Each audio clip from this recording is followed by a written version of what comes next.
Hello and welcome to Leeds. This is Rams playoff football live from West Leeds. I'm Taylor Rumland alongside Freddie Loach. And Freddie, it's playoffs. We're here. It's kickoff time. Almost nothing like it. There is nothing like it. We love playoff football here in Yorkshire. It's a good time to be alive down here at West Leeds. And I'm really looking forward to seeing some playoff football today. Getting to see the Black Country Steelers is a team I've not seen before. Definitely not one that we've played against in the last 5 years, so I'm looking forward to seeing a new team for the first time in a while. They've had a good season this year, going 6-2. Their only losses against the division champions, the Leicester Panthers. Their last game of the regular season to basically decide who was going to be the division champ. The Black Country Steelers lost a barn burner, 51-47. So you have to. There's points in this team, but one of the strengths of the Rams is their defense. But that's what we're going to see first now, is how the Rams' offense comes out. A little tweak on their O-line, a new starter in today. One of their normal starters, Steve Godward, out today. You never want to lose a player, but this O-line is solid. It's not like Steve will have been left this guy on his own. This player will have been coached by the coaches. They'll have Cam Mayhead. He'll have been working with the team all year long. So I can't imagine that if Steve really needed to play, I'm sure he would have done. So I'm curious, on a game like this where you have playoff football, do you want the ball first? Do you want that ball in the second half? If you were in head coach Dorian Divic's shoes, you win the toss, what do you want? I'm deferring. Yeah. I'm always deferring. Yeah. I'd rather have control coming out of the second half, knowing, if I need a score, I've got the opportunity, or if I've got a score, I can go up. And here's the kickoff. Goes to the right side. Oh, a good cut there. A scramble. And then it's tied up. But that's going to be a good return out to the 27-yard line. And we're going to see the Rams offense.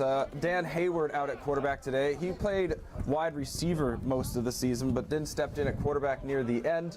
And he gets the nod at the start today. What do you think of this Rams offense throughout the season? I've been impressed with them the whole year. We've got a strong running game. We do have a strong passing game. Obviously, we don't have Mikey today. He's away.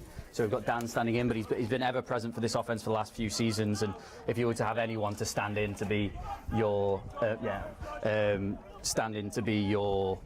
QB, then Dan's the person to go to. Rams come out with the one tight end. They go to Elliott Jackson on the handoff. Good cut there, back through the middle, hands on, then wrapped up by a bunch of Black Country Steelers right there in the middle, but a good start. That's one of their staples, the Rams. They love to run that inside zone. They've ran it effectively now for quite a few seasons, and Elliott Jackson is probably one of those people who runs it with he's so good at it. He is kind of made to run that kind of play, especially with his cutback ability. So now the Rams come out with more of a stack look to the near side.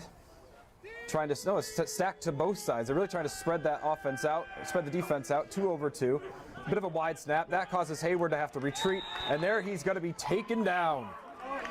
Good tackle there from Max Vari. Very nice sack there to get through and take Dan down on that first play of the game. If you're the Black Country Steelers, you're feeling very confident after that first play. It just goes to show you, doesn't it, sometimes what that little bit of missed time, that all it takes is just to be off in timing just a little bit. That's making it brighter.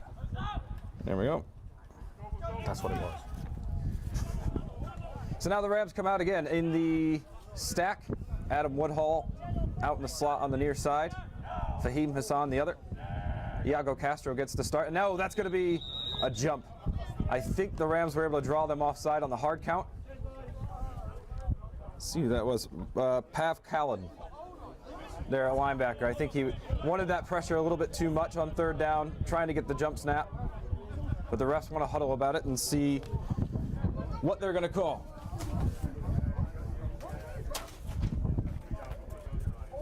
White hat Dave Hewitt turns to the sideline to give the call, and it is going to be offside.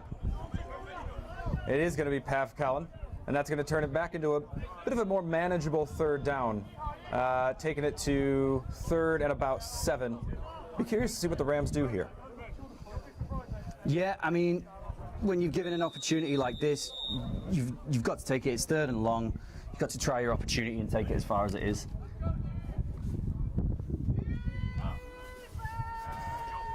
They go on one this time. They go pass. They go to Jackson in the flat, just out of his reach. Let him mower up to the near side shoulder. And incomplete, but we do have a flag here on the near side. That's Mark Niven here as the line judge. Let's see what they're called. Head coach of the Rams, Dorian Divix, kind of pleading his case about something. And I'm not quite sure what they're arguing about. Did you see anything? I didn't see. I was trying to sort the exposure. Oh.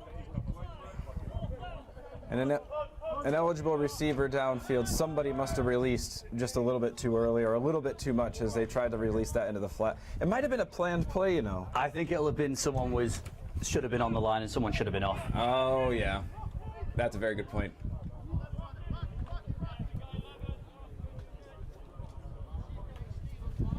So it brings up 4th down. Rams.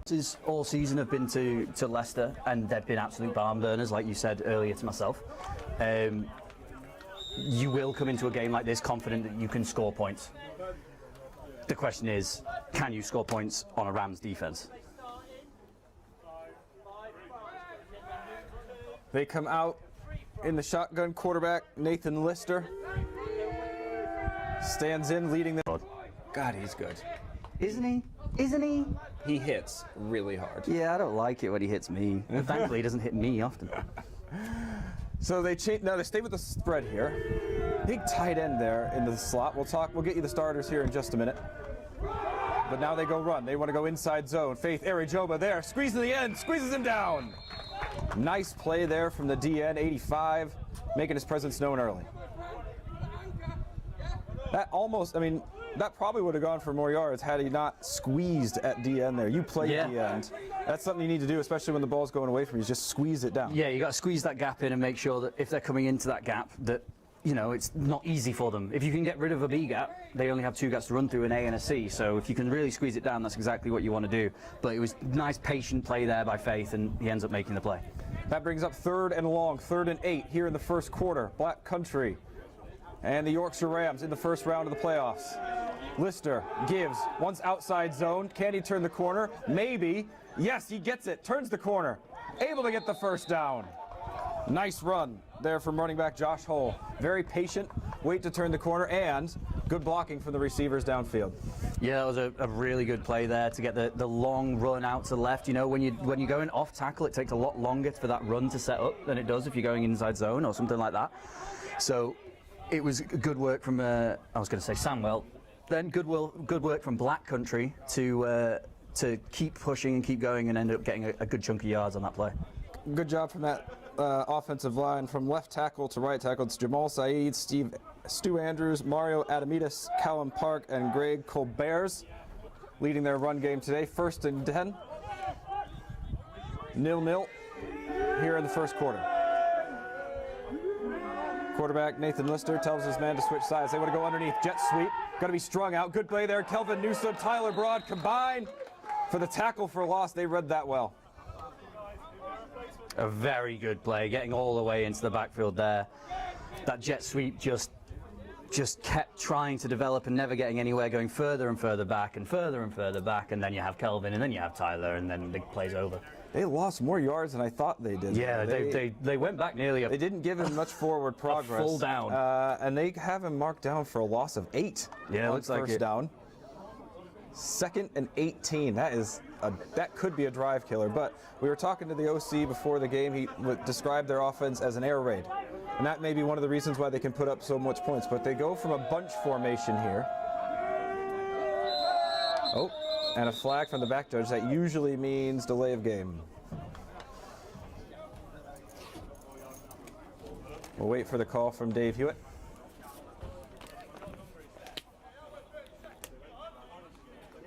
Yep, and that's going to be a delay of game. Took a little bit too long between those plays, and that's going to march them back even further. Wow, the Rams really catching a break on this drive. Yeah, they've got a really good field position for a defense now to be going essentially, you know, that's 20. It's more than 20 yards. Yeah, for the first down. Second and 22. Second one they didn't want to get into. They stay in the same formation. Rams pretty tight as well. Safety's down 10 yards off the ball.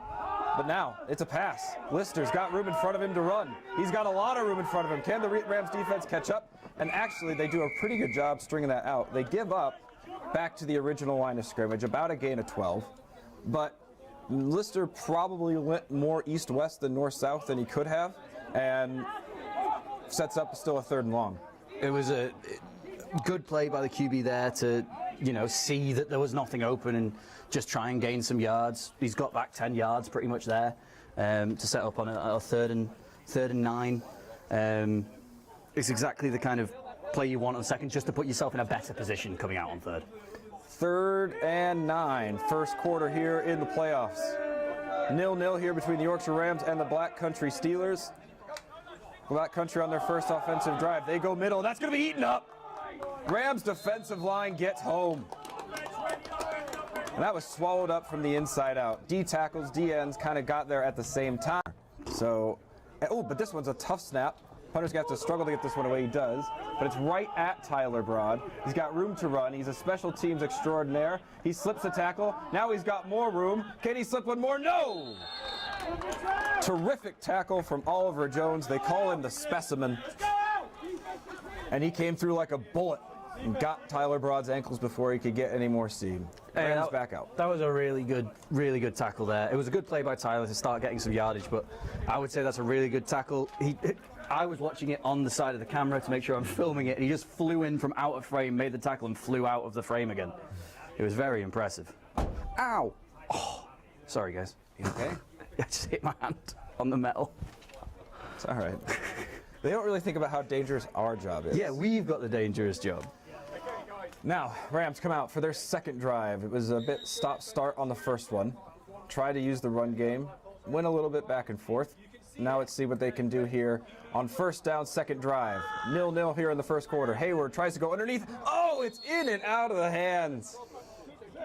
That was almost big, tall Matt Snell there. Matt Snell has shown really good hands this season. That one ever so slightly behind him, but he couldn't quite get there. Brings up 2nd and 10. Nice to see the Rams come out there and throw on first down. It was open. There is that soft spot. Both teams playing their safeties quite far down. And that brings up 2nd and 10. There is room over the top. Wow, look at that. If we could back that camera out just a little bit, just to show how close to the line the defensive backfield is. They are almost daring them to throw. Hayward drops back, and he wants to throw. He's got room. He's got the post. That is a lot of contact at the top of that route. No call. That was, let's see, that was Finn Sly in coverage there, and they're really pressing them hard down. I think they think, Black Country being, that they can go one-on-one with these Rams receivers. They're going to go man, they're going to pressure hard, and they're going to make the refs have to make a call like that at the top of the route with contact. Yeah, exactly. But not on that one. 3rd and 10. Rams come out throwing on their first 2 downs, gone incomplete. And they stay in spread. Iago Castro down here near side. Ooh, and if they saw it, that's going to be a false start. It is. Adam Woodall, 87 over there on the far side slot. Just, I think the snap was a little late because the quarterback sort of reared back and the wide receiver went almost anticipating it. Yeah. It may have just been a slightly delayed snap. That brings up even 3rd and worse. 3rd and 15.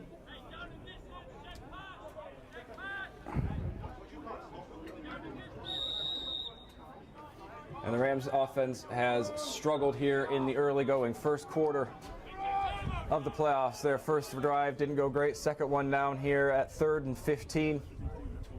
See if they want to go to the air. Black Country shows pressure. It comes off the edge. Hayward evades. He keeps his eyes downfield. Now he's going to try to run, but he's going to have a lot of work to do. Oh my goodness, up the sideline he goes! Back to the run game underneath. Jackson has a little bit of room ahead of him. Uses his blockers well and gets a gain of 9. And this is what this Rams offense, frankly, is predicated on, is momentum from the run game. I think when their run game is going, this team is very hard to stop on both sides of the ball. Absolutely. And they really they know it, and they have a lot of momentum wrapped up in it. Yeah, they know how to just keep churning out yardage and plays. They go quick. They go quarterback sneak. Why not? It's one of their better plays, and it's going to do it again. Hayward keeps driving, and that is going to be, and I love saying this, a gain of 9 on the quarterback sneak. Why not? That's exactly what you want to see. I love it. That is the easiest way to gain yards in this game. Straightforward, plow it, and then keep the pile pushing. 9 yards on a run that only needs the 1. Why not? What a day. Why not? Why throw the ball?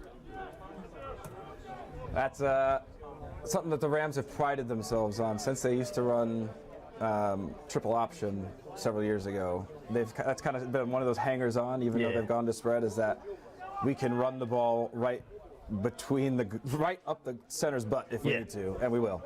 So 1st and 10. Now they go back to spread. No, they're going to go back to that stack. They have 2 over 2.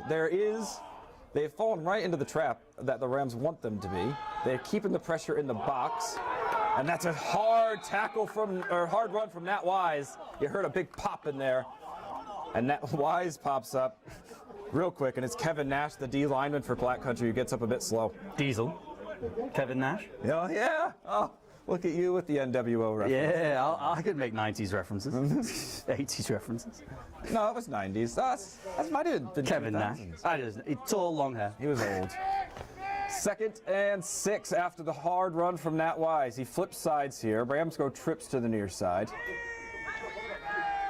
Trying to ride the hot drive. They go play action. Now they go back over the middle. Tipped, and falls to the ground. I think Hayward was trying to go underneath the woodall. I think it tipped off his hand. It got tipped off someone's hand for sure. And then it tipped off the defender's hand. And I tell you, though, the Rams might want to keep an eye on this. The wheel route opening up behind that was wide open because this defense is so pressed down, looking for everything underneath that the corner didn't see him. Billy Perkins here at the near side corner for Black Country was so eyes inside, it went right behind him. Rams 3rd down. They do have a good kicker who can make from this distance if they don't get it, but I'm sure they'd rather keep the drive going. A lot of pressure in that box from Black Country. Now Dan Hayward wants to throw. Goes over the middle, but that's high. That's high, but I tell you what, if you're going to take anything from that Owen Byrne over there at right guard, just put his defensive lineman to the turf very hard, and he is slow to get up.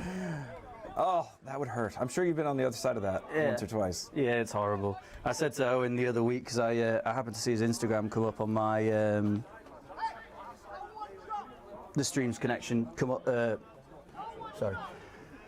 I saw his Instagram come up the other day, and he was smiling away. And I said, it's funny to see you smile, because I don't see it often. And he was like, yeah, the only time you'll have seen me smile is when I put you on your ass. I'm like, yeah. Pretty much. Now, Rams go for 3. Trish Sarkar from 40 yards out to put the first points on the board today. It's dry out here. He's got the distance, but it's wide left. Oh, he had the distance by some margin. The leg is not the problem. Wow. That was quite the kick, but couldn't quite get it there.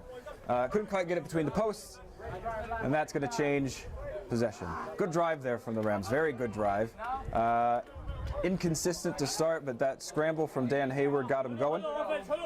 And they couldn't cap it with points. And man, it sounds cliche, but in the playoffs, that's so important. With the precious amount of drives you get, got to get points. It is really important, yeah, to make sure you're getting the points to start the game. First down. The Black Country goes back to work from the spread. They go pass. It's tipped, and I think that's going to be ruled incomplete. Yeah, that is. There is no possibility of a fumble or anything like that. Just incomplete. Brings up 2nd down, and you can see it. Black Country really is a bit of an air raid team. They want to throw the ball, but the Rams' defense, their secondary, is quite good as well. Yeah. Taken away quickly. Yeah, very, very, very quickly taken away from the wide receiver there. 3rd and we'll call it 8. trips to the near side. Lister probably going to the air here. Rams drop back in coverage. He wants to go deep. He has room over there, but that's well covered though. Throws it right into double coverage. Probably in one of the worst places you could do double coverage. Between Nat Derrick and Tyler Broad. However, behind the play there was a flag, and I think this is probably going to be roughing the passer. Sometimes you just got to let the passer know you're there. Yeah. I'll be curious to know who it's on because he stepped up right into that pressure. Number 5, Johnny Gritt. Well, this has been one of those games early on where it might just come down to whoever gets the most yellow thrown. Well, who can make the least mistakes in big moments, third downs, trying to get off the field. At that. That is sublime tackling from the linebacker. Comes right back after the penalty, comes up with a tackle for a loss, and makes a statement too. Says, my bad, I'll make that play. That leads to this drive. Lister, now he wants to go deep. He goes sideline, and that probably should have been caught. Good pass, right on the money, and couldn't find his receiver. I don't have a number for 44 just a second, but it was right on the money from Lister. Just doesn't catch it, and Tyler Broad still makes the hit. Still make sure he knows he was coming. If you had caught that, you were getting me through your back. You're still gonna feel it. Yeah. Oh, that was Adam Busher. Adam Busher was the intended receiver there. Brings up a 3rd and long. Rams need a stop. Safety backed off at 15. Lister feels the pressure. It's inside, and he's going to be eaten up. Johnny again. Johnny Gritt. Who is the D lineman in there? Center, interior. 24. That's Caleb. Caleb wearing 24 today. Yeah, the D-line's a weird set. I saw it earlier. It was 26, 24, 60, and 85. Way to go. That's going to bring out the punt team. 4th and, wow, knocked him back to 4th and 16 here. Tyler Broad back to receive. It's a line drive punt that he's probably not going to get a chance to return because it's curling away from him.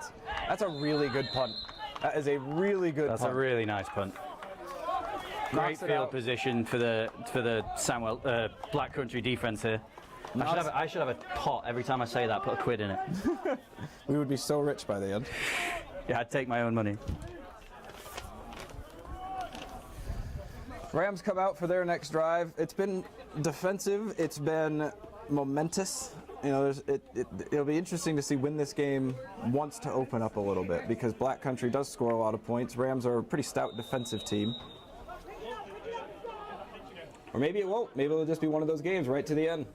Yeah, I mean, I think it could come down to the 4th quarter. This game's looking like it's going to be quite bitty. Evenly matched teams. I think if the Rams can find anything in their pass game, they will get this defense to back off a little bit. But until then, I think this is what we'll see. First down, everybody from the Black Country is inside 6 yards of the line of scrimmage. And they go run, and they go right into the teeth of that defense. It's going to be really hard to run against a defense that's set up so far down. And that's going to be a loss of about 2. It's difficult when you've got that tight of a defense right in front of you. Like, you can't run. But if you pass, they country safety. It's tough to say if they're a safety or they're just playing man defense. I mean, I think that's all it is. It doesn't look much like a zone or anything. They're just playing 7 in the box and 4 around. Yeah. No safety. No. One-on-one and... Come beat us. Well, one-on-one across the board, actually. It'll be interesting to see what the Rams want to do. They're going to have to find a way to maybe like a seam punt team, but it gets the pass game working, finds a route that they can go back to. Get to that connection going there for Dan and Matt Smell. Obviously, as we've said, it's been Mikey Rojas most of the season who will have had the in-game connections with all of these receivers. It's not like Dan hasn't been practicing with them, but it's a different scenario when you've got a different QB in for a game and playing with wide receivers that perhaps he's not had as much time with as he'd like. And this is one of those games where the Rams need to be careful with the field position game because it's starting to tilt. Ooh, Hayward mishandles the punt but gets no pressure, has time, and gets off a pretty darn good punt. That's going to get over midfield. all the way down to the 35. He was kicking from about his own 5. Yeah. That's a really good punt. After muffing it as well. Yeah. He was lucky that there wasn't a whole lot of pressure there, and then he had time to, just the confidence to pick it up with time. And still get it away, yeah. And that's going to bring us to the end of the first quarter, 0-0 here in the first round of the playoffs, and it's been tight, and you're not quite sure who's going to be the first one to crack. No, I mean, we're hearing it. Well, and they want to go up the middle, and that's going to be squeezed down. Dan Barker there with the tackle. Dan Barker wearing 26 today. Comes back from injury, and he's one of those players that you'll take him being injured during the regular season if you have to. As long as he's there. As long as you're there for the playoffs. Yep. Great play there. Sheds his tackle, or sheds his block. Physical. 2nd and 9. It isn't. I can see why Black Country described their offense as an air raid. Their run game is an okay change of pace, but it doesn't seem to be their strength. And so much so they're going to go empty. 5 wide. See how the Rams adjust. Lister looks, he goes right to that man who out of the backfield, and the Rams eat it up quick. Good way to get a few yards. But the Rams defense is sitting on anything 4 yards and under, and that was quite an easy play for them team tackle. Yeah, they're just playing that field position game, aren't they? You're not getting past this point. Yep. This arbitrary point that we choose, you're not getting that past. That was 3 yards. Yeah. Yep. So that brings up 3rd and 6. 3rd down is going to be very important today, I think. The team who does better on 3rd down will probably have a good chance today, because there have been quite a few 3rd and mediums, 3rd longs. Spread look, Lister looks to his right. He's hurried. He wants to go deep, and that's just great corner play. They're trying to go after Nat Derrick. They've done it twice, and he has shut the door twice. Yeah, I mean, don't throw it at Derrick.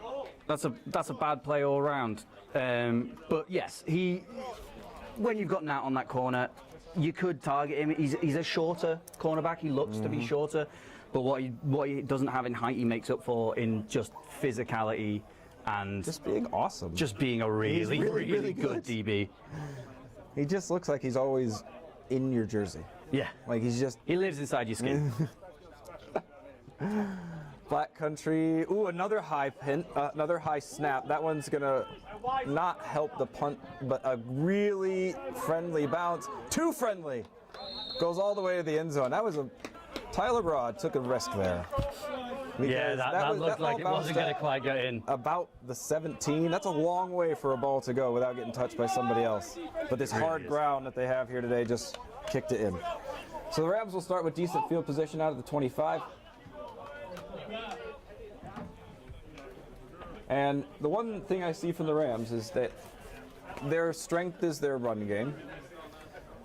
Will they keep pushing it even though it isn't working, numerically isn't there, or will they try to adjust? And I think if they do adjust, if they stick with the pass game, yes, there will be 3 and outs, but you also will keep prodding at where this defense is its weakest. I think if you start passing, it opens up the run game as well. It has to. Because you just got to back those safeties off, even if you can get for them from 7 to 10 yards. Well, they've moved their safeties a bit further back now than they were before. Yeah. Rams have come out and thrown on 1st down, and they've emptied the box here as well. And now he's being substituted off. We're bringing some new running backs in. But yeah, good run there by Elliot Jackson. As you said, 7 yards, a nice start for the drive. As soon as that box became 6 rather than 7 and 8, the lane opened up. Matt Fox checks in. Nat Derrick checks in. Not wide. No, yeah, sorry. Not wide. You're good. Not wide, sorry. Too many gnats.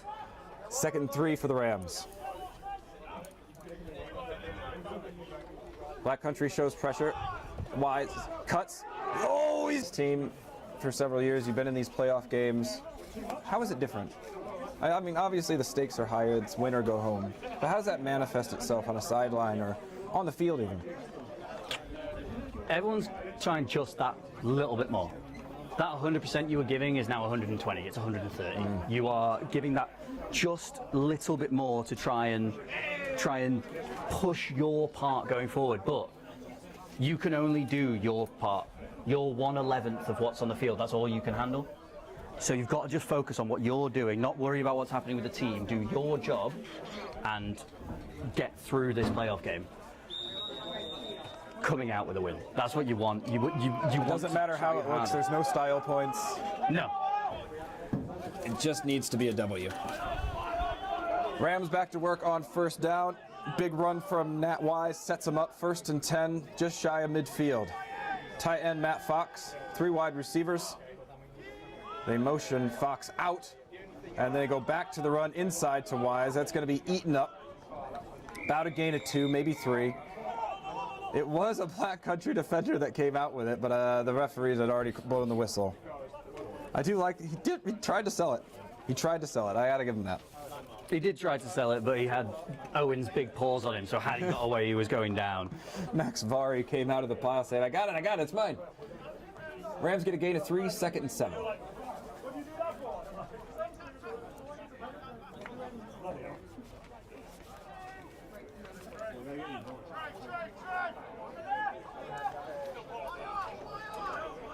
I tell you what, there's been a lot, you hear a lot more like yelling about, a lot of more communication, so there's a buzz around this game. 2nd and 7. Rams go trips, they throw. Hayward wants to go deep. He's got a spot and he just gets rid of it. I think that's a smart play, just throws it right between 2 covered receivers, sets up 3rd down. Offensive coordinator Christian Thompson walks with Hayward back out onto the field. Pretty critical 3rd down here, right around midfield. Do you like pressure here from Black Country if you're them? Or do you drop back? I'd send 5 probably. Yeah. And leave the rest in coverage. Make sure there's some pressure on the QB, but not enough that if they have everyone going out on a route that you've not got anyone left uncovered. Hayward's good with his legs as well. It sort of makes me want to maybe drop 7 because then you'll just have eyes in front in case of the scramble. 3rd and 7, Rams go trips. Oh, it's a mishandled snap. Now Hayward's got to work. Oh, do the scramble drill. They don't. Everybody just turns and blocks. And that's going to be 4th down, loss of about 6. That one just went off Hayward's hands. I think it was maybe just to the right of him, and he took his hands off of it. Yeah, these things happen, these difficult connections, but, you know, as long as Dan doesn't get his head down, keeps his head up.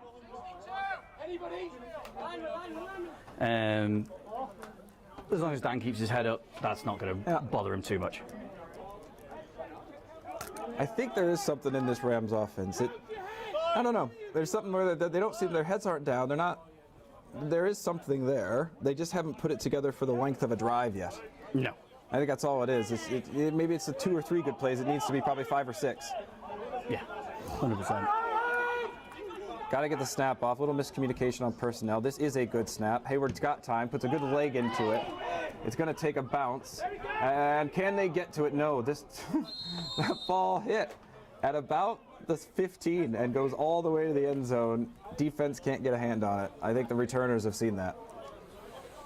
Yeah, just letting it go into the end zone. You're not worrying. You're not risking it. So, swap ends. Rams started from the 25, got up to around midfield, and had to punt it away. Black Country comes out for their next drive. 0-0 2nd quarter. First round of the playoffs, wild card weekend. Rams 6-2 on the season.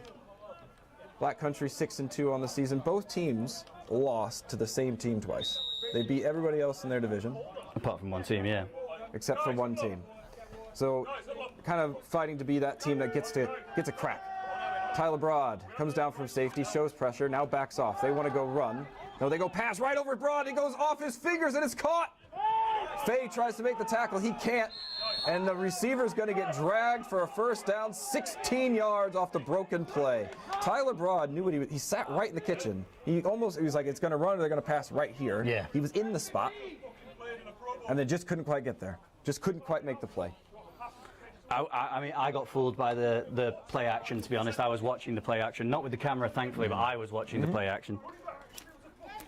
1st and 10, big play there. First to the Steelers, gain of 15, up to the 35.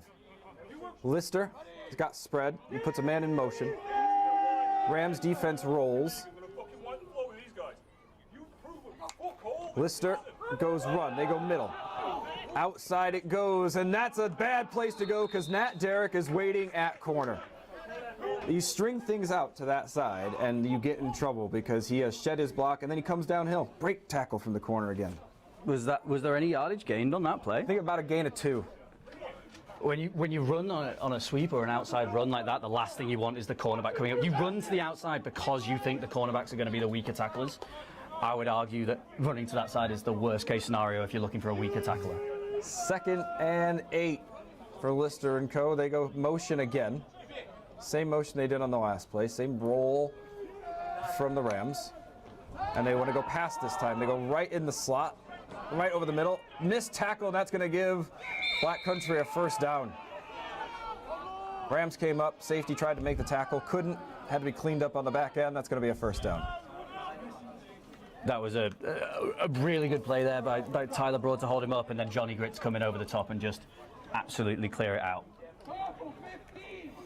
Harry Anker was there. That was his spot. He had rolled right to it and just couldn't make the tackle in the end. 1st and 10.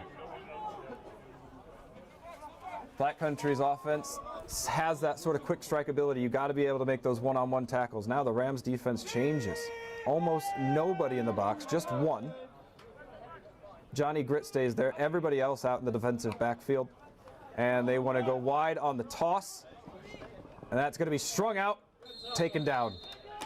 Change of pace on that Rams defense. That looked way different than what they often run. Really responding to the passing threat from Black Country. Yeah, good. Yes.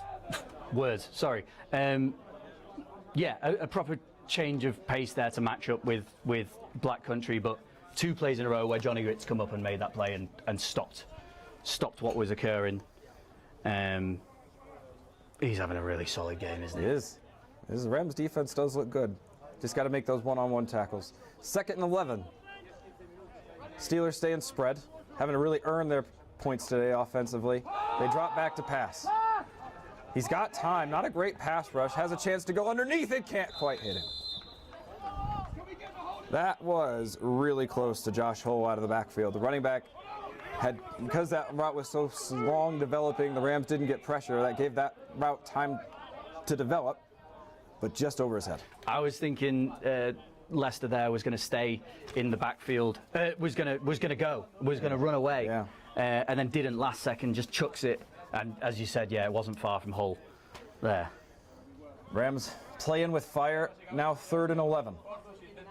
By taking all those players out of the box, they have kind of taken away their ability to have pressure. D-line's going to have to step up. Lister looks left, goes near sideline. No! Ooh, just out of the reach of Dan Norman. That was close. That was I think Lister probably can make that throw. I think he might be a little bit disappointed with himself on that one.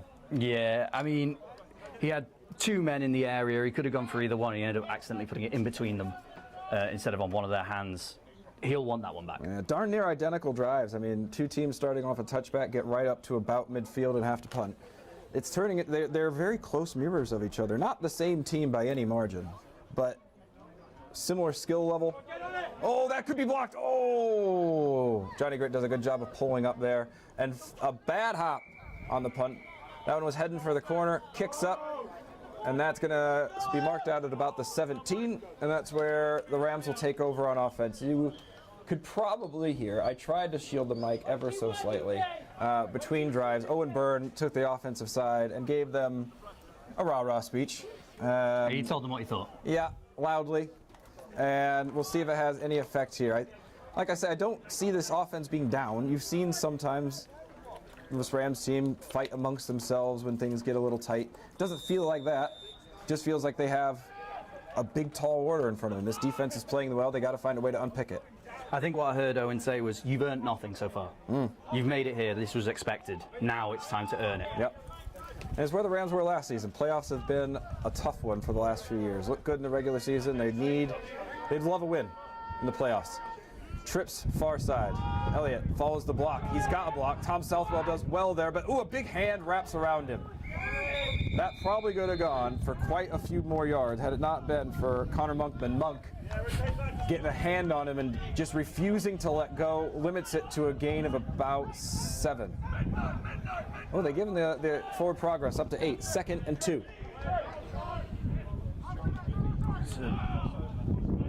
Jackson's looked good on first down. They will back to him on second down. On the counter, looks for a room to run, has to try to shove his own lineman out of the way.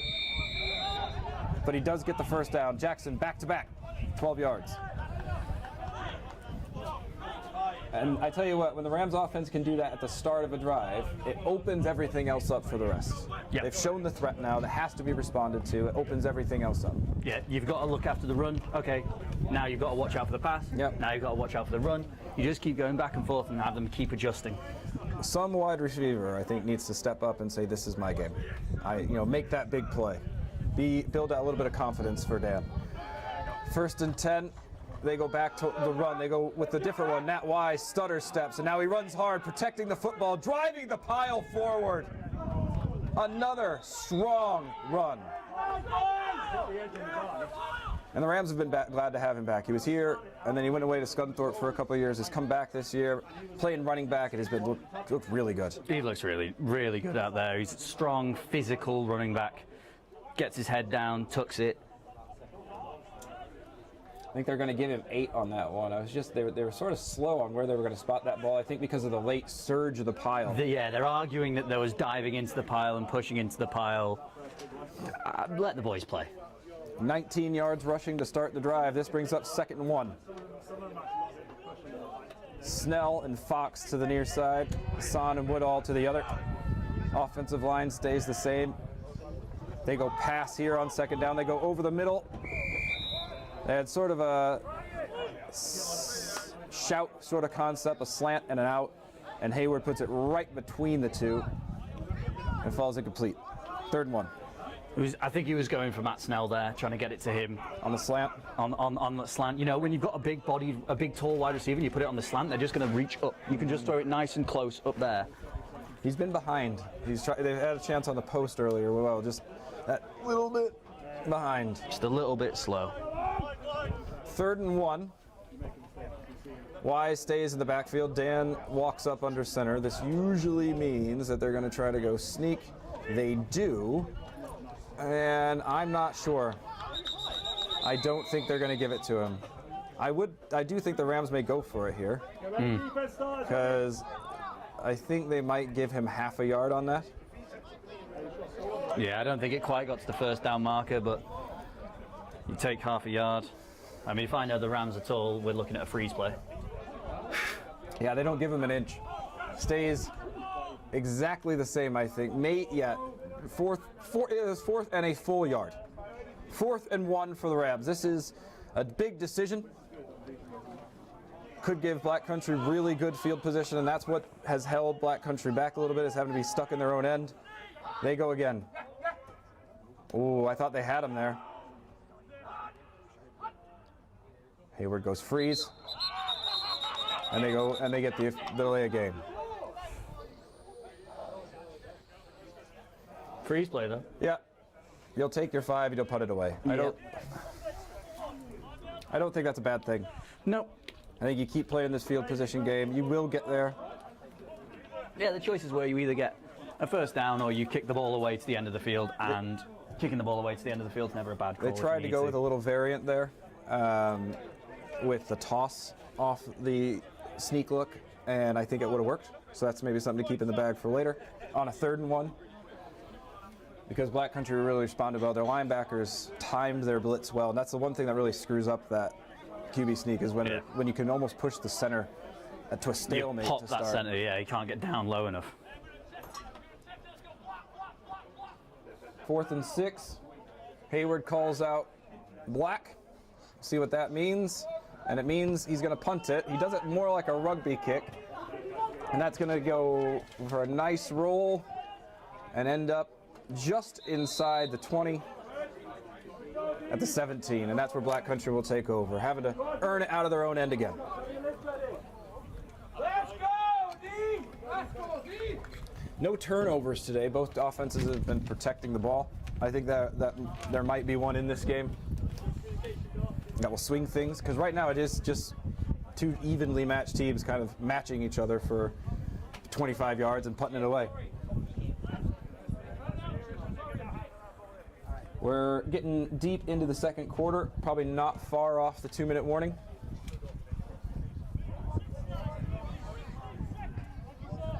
I think I just heard, was it 2 minutes 16? I think that's what he said, 2 minutes 16 So we might hear that 2-minute warning quite soon. So this will be the 2-minute offense for the Steelers. They're going to want to go. They have all 3 timeouts remaining. Man in motion across the formation.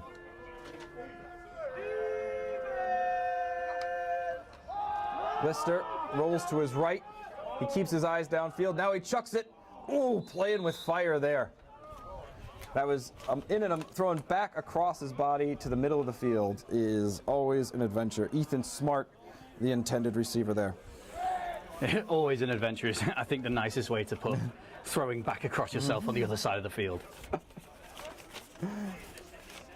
It's there's a highlight I had from several years ago where we were on the goal line. I rolled to my right and I tried to throw all the way back across to the left pylon, and then they returned it for 99 yards.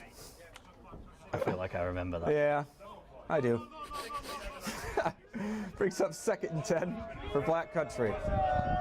Rams have 6 in the box. 2 high safeties. Lister looks to his right. They go right into that slot where Tyler Broad is waiting again. They did that on the first play of the game, and they came back to it, and Tyler Broad is just willing them to throw it there. He stays back just far enough to where it seems like a good idea. So perfect. And then he eats you for lunch. He hits the hands, bang. There was a little bit of contention on the sideline where I think the Rams were saying that he dropped it, and it wouldn't have surprised me given how hard he got hit. However, they give him the catch for a gain of 2. All of that for 2 yards. Yeah. If you're a wide receiver, you're going, let's stop throwing these routes. I don't think maybe the other side. Let's put someone else on a hitch. They got a spread look. Lister wants to throw. He goes middle of the field against Fay, and it's going to be complete. Fay was dropped back in zone coverage. The post ran right in front of him, comes up with the catch. Good play by Fay to stay with him, though. He may not have got the pass breakup or anything like that, but he stayed with him. He got the tackle. Didn't give him much more yards. They got given about 6 or 7 starters at wide receiver for Black Country, and that guy is not one of them. So I'm going to try to find out who that was for you, because that was a nice catch, first down, and that will be to take us to the 2-minute warning.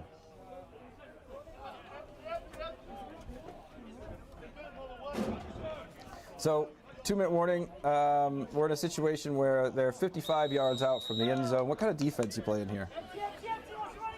I'm probably going a version of prevent. Yeah, just try to keep it in front of you. Keep it in front of you. Go into the halftime not giving up a score.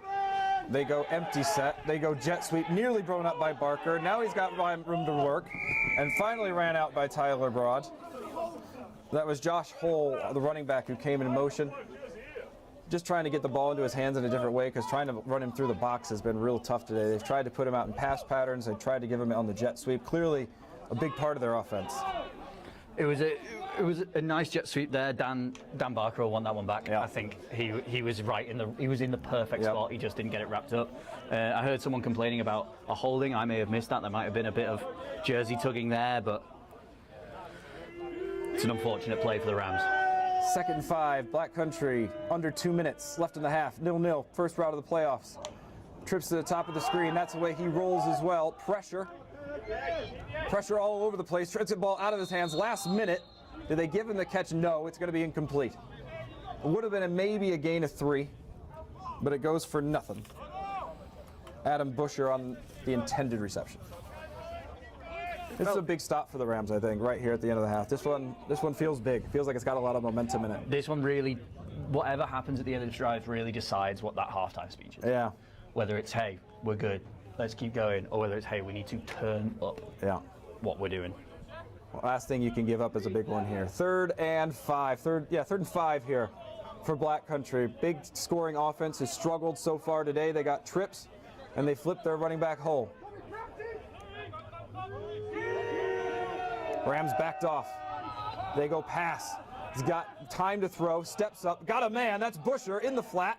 Anchor's able to push him out, and they found the soft spot over there on the far sideline. Time to throw, Rams blitz, can't get home. And Lister steps up. It's exactly what you don't want on that play. A big play on third down. You want to... And a clock stoppage. Exactly. The clock stoppage is part of the brutality of that. The fact that now they've got even more chance to score before going into halftime. That's the last thing the Rams want. Rams first down. Defense, do they want to blitz? Spread look. Lister puts a man in motion. It's going to be an empty set. Lister deep in about a six-yard shotgun. He drops back.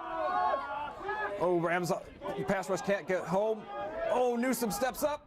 And it's going to be incomplete. Derek working out there along the far sideline. Flag came in late in that pursuit. I think that's going to be a hold. It felt like it. It was before the pass was away. So I don't think it's roughing the passer. It falls incomplete. 2nd and 10, barring the penalty. But I'm fairly certain that's a hold. And then don't we have something with runoffs in under 2 minutes as well? I always get really confused about what happens with the clock and holding calls. I can barely keep... It's one of those difficult things when you don't have a clock to refer to, either as a player or as a coach. Without being able to see the visual of what happens to the clock when things happen, it's difficult to know because they just tell you, and then you can't ask any questions. They run off into the middle of the field. So that's going to bring up 1st and 20 on the hold on left tackle Jamal Saeed. Bit of a reprieve from the Rams, but still a threat here. About a minute 20 left in the first half. I think I just heard the ref say 1:28 left. I don't think I heard one of their coaches say, "Come on, Greg." They go from the empty. Hole drops back. It's a deep shotgun again. They've crept this back as the game's gone on. Lister gives to Hole. Hole runs into his own man, but finds a way, darts forward, and turns that into quite the positive play.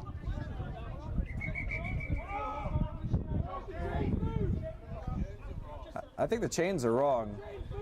Yeah, it should have been 1st and 20. The chains are still at 1st and 10. Yeah, head coach of the Rams, Dorian Divix, certainly has a case to plead there because it was 1st and 10. The holding should have taken it to 1st and 20. The chains didn't move. It was only about a 3-yard gain. I'd be really curious how they... Am I wrong here? I'm not sure. I'm trying to work out what's going on myself. It's one of those difficult things where... the first down chains hadn't moved. And the yard marker was still... the yard marker was supposed to move, and the chains moved with it. Yeah. So a gain of 4 or 5 will take it, so still quite a long 2nd down. Rams take a timeout. I think that was more just... I think that was about the chains. Maybe they're trying to conserve clock here. Maybe to get the ball back with a 1:26 left.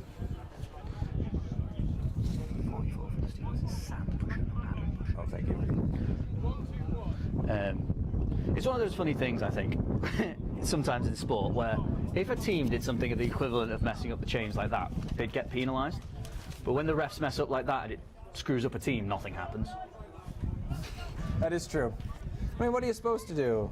They can't penalise the refs. It's not like you should take away a ref because they screwed up. Yeah, until there's no refs anymore, like on the game. Yeah. Whichever is the worst refereeing position. If you make a mistake, you have to stand in that one for a while. If that's right in the middle of all the defense. Definitely right in the middle. Yeah. Drama here at the end of the first half. Chains were all over the place, and now about 1:20 left, 2nd and 15. Black Country looking to put the first points on the board in this playoff game. They go 5 wide to start.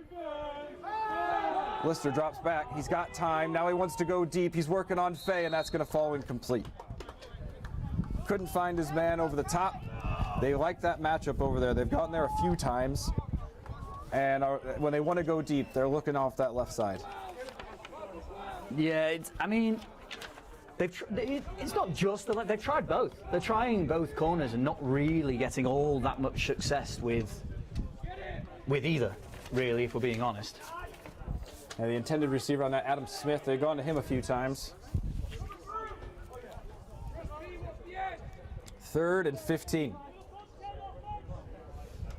Big play here for the Steelers. End of the first half. They go trips far side. Lister back to pass. He's got time. Now he has to step up in the hole. They go to Busher again. Right on the first down mark. I think they're going to mark him short. Looks like He it just definitely could have before. easily had the first down and sort of walked himself out of bounds, a yard short, 4th and 1. But That's unfortunate there for Sam Busher. that takes away what was a really good play by both Lister and Busher. Timeout called by Black Country. Interesting, because they had to stop clock on it out of bounds. But they want to talk about what they want to do on this 4th down. I don't know what their kicking game is like, but if this were the Rams, I imagine they would be kicking here. You would think so.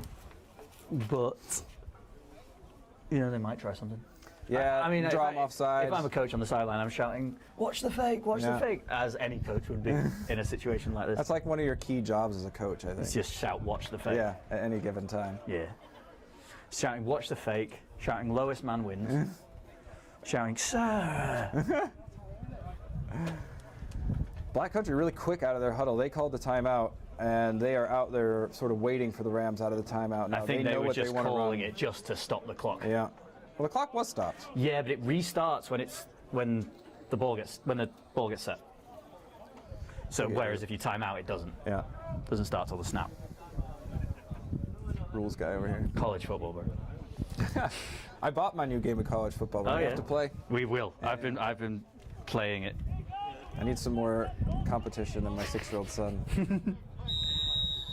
So 4th and 2, following the big play to get them out of a hole, and Black Country's really could use some 4th down magic here out of 5 wide. They put Busher in motion, rolls the Rams coverage. Will they throw? Will they run? Lister, quick, out of his hands, caught. Anchor brings them down, but I think that's going to be a 1st down. Another Good timeout here for Black Country. Nice play there by Ethan Smart. Pops up right at the 1st down marker, makes his catch, keeps the drive going. Tough to defend there on 4th and 2 against the pass, because you can't give up the deep one. No. But you don't want to, you're almost okay to give that one up in any sense, aren't you? Yeah, you want to keep. You're trying to just keep them out the end zone at this point, but unfortunately, on the back of that, they're now in really good field goal position if they decide to go for that. Black Country takes the timeout. That's their 2nd. And we'll be about just under a minute, I reckon. Right about there. I imagine about a so. minute left. Something like that. For them to be taking this many timeouts. I know it's hard when there's no clock. Yeah. There's no way of us to keep track. All the players, all the QBs, and you get delay of games. How are you supposed to keep track? You can't have a watch on. I always think that's a mean penalty. Because in the NFL, you've got a clock you can look at. Or college. We don't have that here. All we have is hoping the refs tell us. They do, though. They do shout out at 10, and then when it gets to about 5, they start yelling at you to snap the ball. But with no game clock, that's a huge bummer. Play clock, you're okay, but game clock is almost impossible. Black Country stays 5 wide. Hole starts at the tight end. Now they bring him back to running back. 1st and 10 from the 17. Lister, play action. Now he rolls against his body. He'll keep it and scramble out of bounds. Faith Arijoba on the pursuit. Nearly had him in the backfield. Just couldn't quite stop his feet to go the other way on the play action. A really nice play there by the QB to properly fake that handoff Fake. and just keep it for himself. But it's just a gain of 1, and he gets out of bounds, stops the clock again, saves the timeout. Black Country stays with the 4 wide. Now they go to 5. Hole back up on the line. Smith near side, alongside Ethan Smart. They swap sides. Taking a lot of play clock here. Now Lister looks right. He's got a man over the middle. He's going to be nearly sacked. He stays on his feet. Now he steps up, dumps it, incomplete. He had 2 open receivers there actually in front of him. Josh Hull and Lewis Strong were both in the area and falls just out of their reach of both of them. Lister's, he's quick, man. He's hard to bring down back. He's there. agile Yeah. as well. He's got little tiptoe ballerina feet. He had someone gripping onto his foot and he went, no thanks, Yeah, I'll just bye-bye. Have fun laying on the floor. I'm going to run away now. I think his arm. I think he's pretty young as well. I think his arm strength will come, but he's got good awareness. 3rd and 8. Refs telling them to get going because the play clock's running down. Timeout. That's going to be their third last timeout. That's not a great one to take as well because the clock was already stopped. It was just being slow.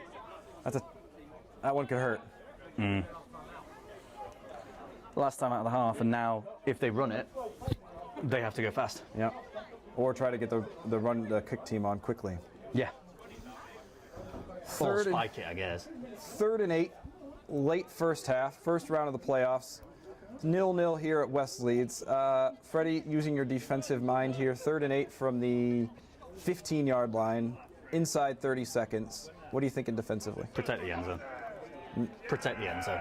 Yeah? Yeah, I mean, Yeah, because the first down doesn't hurt you. It sort of just prolongs it and the clock's against and them.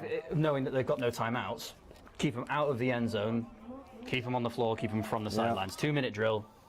You're essentially playing in the smallest rectangle of the field, just trying to keep them out of the end zone and keep them on the field so that the clock runs out. They're at a decent space where there's still room to work. 15 yards out, so 25 yards of space. Still some room to work in the pass game if Lister can have the time. 3rd and 8. Huge play here at the end of the first half. Rams set up 5 in the box, 6 defensive backs. They show pressure off the edge. Lister steps up. He's got room to run. He dumps it. Corner of the end zone. Incomplete. Fay had the coverage working against Adam Smith. 4th down. Again, another good play there. Clock stops because you're able to have an incomplete pass. You're able to save that there. D-line's going for a big swap there. Three deep swap right then. I think they've gone for the tallest bodies they can get to try and block this kick here. 4th down. Some miscommunication for Black Country getting off the field. Adam Smith, the kicker, here at the end of the half. Big one, high snap, loopy snap, blocked! Blocked! Rams trying to chase it down, it's kicked and it's put out of bounds, it's trying to be collected along the sideline. They finally get it! Johnny Grit collects to drag downfield and finally out of bounds. What a play for the Rams, and that is going to set them up in good stead. However, there is a flag behind the play, well behind the play, about 10 yards behind where the ball was kicked. And there's a bit of an argy-bargy going on, so I'm not sure what it is that's occurred. Let's give a listen to the white hat wherever he is. I think either way, this play is going to stand. I don't think this is going to result in a re-kick in some way. I think it'll be an after the turnover kind of penalty. That was a high loopy snap. Wasn't crisp at all. It gave the Rams just enough time to get through the lane, and frankly, he didn't really get it kicked because the block was already there. I think it was Johnny Grit who got the block. It could well have been. There was a lot of bodies in now. I didn't see it on my side, but I just saw the ball roll away and then just roll and roll and roll and get kicked. And it was almost a holy roller. Then, as we were coming back this way, I think it was Josh Hull, the holder, kicked it. Yeah, I saw that. So they have to decide whether that was on purpose. Then he tried to bat it out of bounds, but that's okay.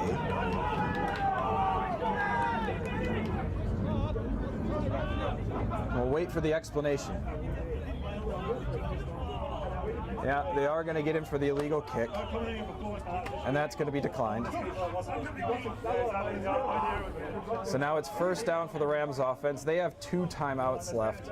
Unsure on how much time, but it will be 20 to 30 seconds, I imagine. You're looking at, what, 2-3 plays, I reckon? Yeah. If they're passes, and, I mean, less if they're runs. Okay. After the huge momentum play, Rams take over on offense, 1st and 10, right at the end of the first half. Looking to be the first one to put points on the board. Hayward goes sideline quick. Oh, Woodall. Adam Woodall, the intended receiver. Just couldn't keep his hands on it. That's the exact kind of play you want to be running in that situation. Quick to the sidelines, get out of bounds. He had 3 steps and it bounced off his hands twice. It's difficult when you've been trying to run the ball all day. You get your first target. You've not had a chance to warm your hands up connecting with that quarterback. You've had the warm-ups, but that was about an hour and a half ago. Yeah. Oh, Hayward back to pass again. He goes deep. He wants Sarkar. He turns. Back shoulder. That's complete. Big down the sideline. Down at the 11. And that's going to be a Rams timeout. Wow. Great play there. That was thrown definitely to his back far shoulder. He fully rotated and was able to make the play. No, it was absolutely amazing play, and I know for sure Ibby will be saying, "Did you catch that?" And I was like, yeah, I got it, Ibby. Did you get that? I did, yeah. Just not quite zoomed in enough. That was awesome. Rams showing some life on offense. 9 seconds and 1 timeout for the Rams. So that's 2 plays, I would say. Unless the first one's incredibly quick. I would say it's 2 plays, maybe 1 and a field goal opportunity. That's what I would say too. But you got the thing is you got to go for quick. You got to go end zone here. I think you go lob to the corner, like use. Put Iago on a fade. Yeah, maybe Iago to the near side, maybe Snell or to the far side, the short side of the field. I think it'll be Fish on a slant. That's what I'm saying. Look, there's no safety help middle of the field. They're showing blitz, black country, showing pressure. They go underneath. Oh! Snell, the intended receiver, and draws the flag. I thought that was tight. To be honest with you, I think the Rams are maybe lucky to get a flag on that. I also agree. Because he was laying out to get the ball. The defender met him maybe just before the ball was there. And that flag was at the goal line. So I think that's going to be... It'll be half the distance from the goal? Half the distance. Oh, no. It's college rules, isn't it? So 15 yards or a spot foul? Well, it's not a spot foul in college. No. It's 15, so... But they are bringing the down marker to the 1 yard line, the 2 yard line. Oh, Nelly. The Rams have a decision to make now. How many seconds left? 1 play left at the end of the half. At 6 seconds left. And a timeout. So Rams have everything in front of them here at the end of the first half. Can Black Country stand up and make the stop? Oh, this game went from a little bit slow to very interesting. To very stressful, very fast. Set up by the blocked field goal. Rams on the door. 6 seconds left in the half. Looking to be the first points on the board. Black Country spread out. Man over man on the outside. Hayward changes the play. They go pass. They go corner. They go to Hassan. No! Off the defender's back. It was underthrown. I think Hassan would have done really well to get anywhere near that ball. They were looking for the near pylon. It was probably thrown a bit deep. But that brings up the field goal opportunity. Chance to get the first points on the board. They'll take that. I think Rams will be very happy to get some points. If you're Trish Sarkar, you're kicking yourself that this isn't the potential to go up 6. Yeah. It make it a full touchdown game. You've got to forget about that though. You've got to be a goldfish. Not remember the fact that you missed the last one and get this one right down the middle. Put a string in the middle, smash it. Trish Sarkar from 20 yards. He missed from 40. He gets this one up. And we're good. Waiting for the signal. And good! First points on the board. Rams up 3-0. They had to work really hard all half long. Defense holds, and offense comes through right when they need it to. And that is the last play of the half. Rams ride a little momentum into you were just saying how big this would be. You know, what kind of halftime speech does this lead to? We're about to find out. Wow. Right on the break of halftime, we get the points to go up ahead. Real quick, give us your thoughts. First half, what do you think? A slow start. I don't think the Rams will be particularly happy with their own performance so far. I think they think they're better than they've played so far. It's tighter than they thought. I've just heard Dorian say that himself. It's tighter than they thought. But that doesn't mean you give up. That doesn't mean that you play scared either. You just keep pushing and keep going, keep playing your game. And so far that's working. We should be 6. It's only 3, but we're still up. Wow. What a first half. Despite only 3 points being involved, that was about as dramatic as it gets down the stretch. We'll be back in 10 minutes with second half action. See you soon. Bye-bye.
Hello and welcome back to second half action here from West Leeds.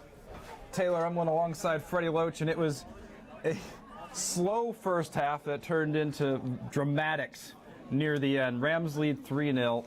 They nearly gave up points just before the end of the half.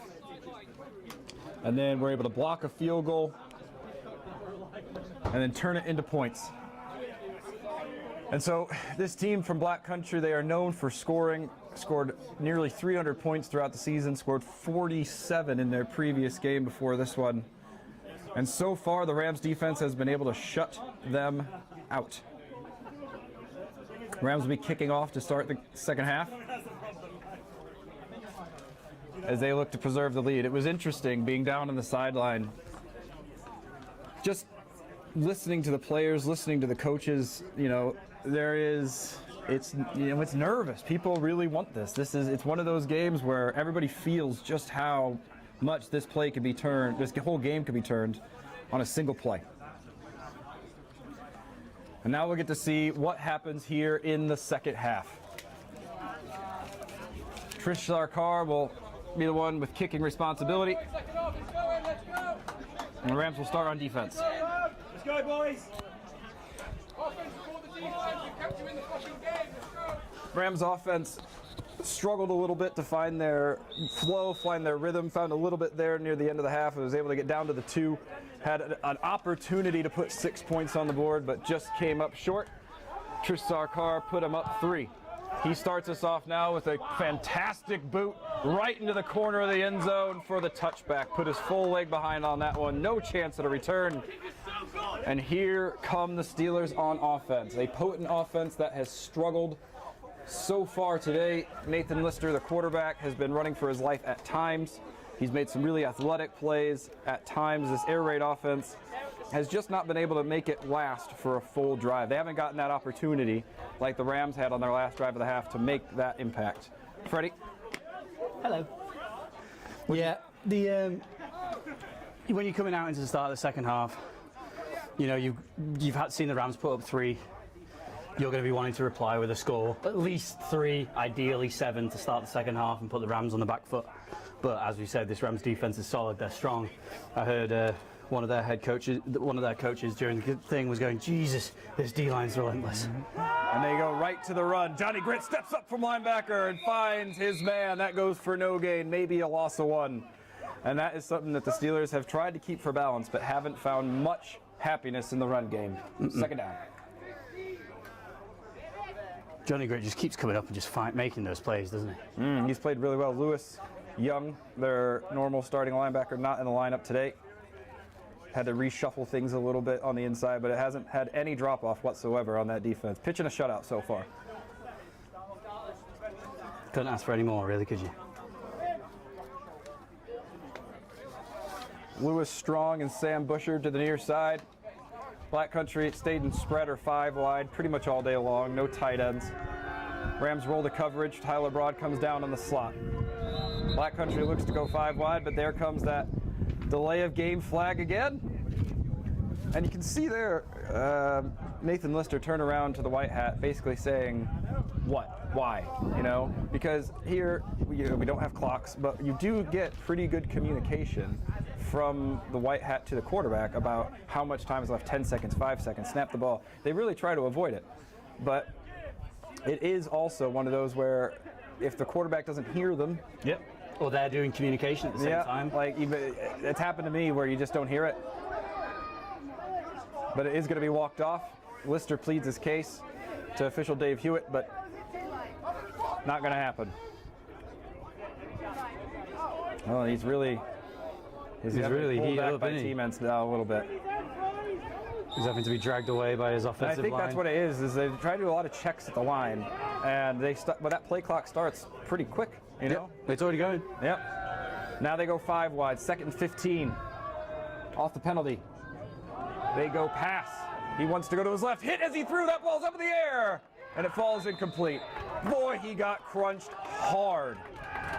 I didn't see who was in there to make the hit. Russ Waddle. Russ Waddle applies the pressure, takes Lister down, and you can tell he's feeling it after that one. I was even talking to Rams quarterback David Hayward at halftime. He said he got hit on one pass really hard. And he felt it for the next few drives because the ground's so hard and dry. Yeah. It's not just the impact of the hit, it's the impact of the ground as well. Yeah, it's one of the things about West Leeds, one of its few negatives. Oh, it's so dry. It's character. It has character. Yeah, a dry character. 3rd and 15 for the Steelers. They want to go to the near sideline on the out. They find their man. He's had a lot of receptions today. Busher makes the reception well short of the first down, and that will bring out the punt team. We'll call it a gain of about 10. Brings up 4th and 6. A good play there for the defense. Nat Derrick coming up and making that tackle, getting some support coming in to push him out of bounds. Sam Busher has made that catch in that spot of the field 4 times now. Yeah. On that right side of the offense only, about 10 yards deep. It's a real soft spot. He finds it there, but short of the first down. Good at some point. Yeah, they are. But it is consistently there. So let's see. The Rams got a block on the last field goal attempt. They show pressure here. Ooh, nearly get home. Good punt, though. Tyler Broad's going to have a chance to receive. Takes a nice Steelers hop, and it will be down. And the Rams will have some of their best field position to start the day. About the 31-yard line. Rams coming off points on their last offensive drive. It was, in a game that was 0-0 for most of the half, it is one of those where I think there's a temptation by offensive coordinators to think, I have to do something different. It's not working. Yeah. But at the same time, you might just be going against a good defense where it is working. It just hasn't paid off just yet. Yeah. And so it's that rub of changing too much versus staying with something that hasn't popped just yet. We'll see what the Rams want to do here. On first down, they push Woodall out into trips. Jackson at running back. Matt Snell, near side receiver. They start with the run, chased down by the backside DN. There might have been a pull opportunity there for Hayward because the backside DN crashed hard. See if we can get you a number on that. I think that was Max Vari off the backside. 2nd and 10. First drive of the second half for the Rams, up 3-0 in the first round of the playoffs, early 3rd quarter.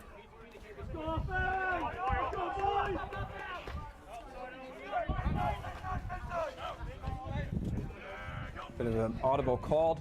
They go back up the middle. Jackson shakes off one. Now it's going to be a foot race to the edge. Shakes the man. It'll be out near a first down. Might be a yard short. Good run there from Jackson. If you don't get him on the first one, he is quick to get out into the open field. Does just enough for a first down. Makes up the fact that the first run he got no yards on. Gets the first down on this one. Very quick out of the backfield if they can get him into space.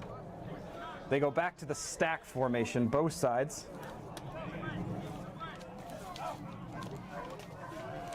Hardwick on the near side shows pressure. They go back to the counter. Now Jackson's got space, follows his block. He's into the open field. He's got a chase behind him.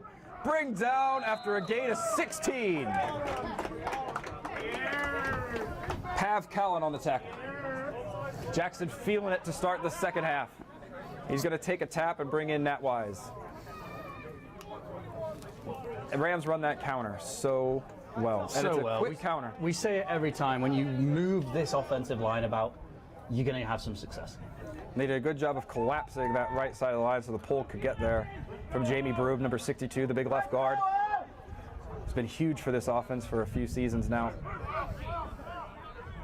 And now Woodall comes into tight end, 1st and 10.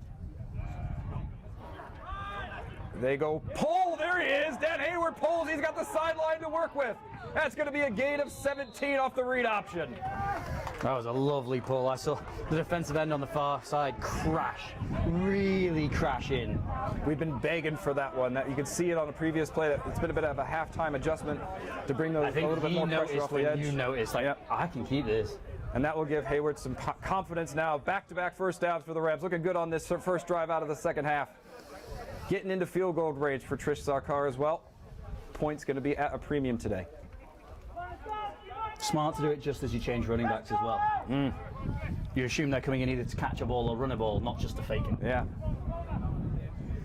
They stay with this really tight defense, no safeties over the top, everybody within 7 yards of the football on defense. 1st and 10, Rams go with Wise on the counter. He's got room again, can he get to the outside, turns a corner, a juke, and he's to the end zone! Touchdown! But a flag on the field.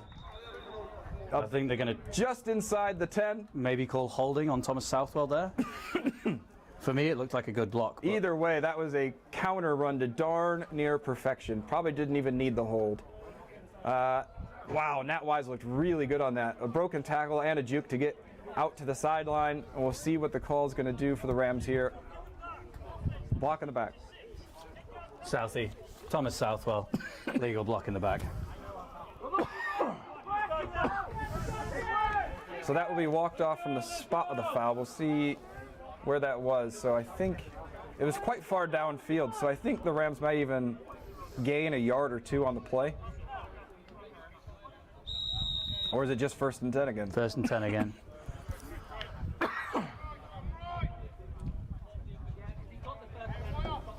All right. Now 1st and 10, do it again. The counter, Same the run play, game same working play. well. Hayward calls out. Rams with the tight end. Steelers show pressure. Now they draws them offside. Still gives though.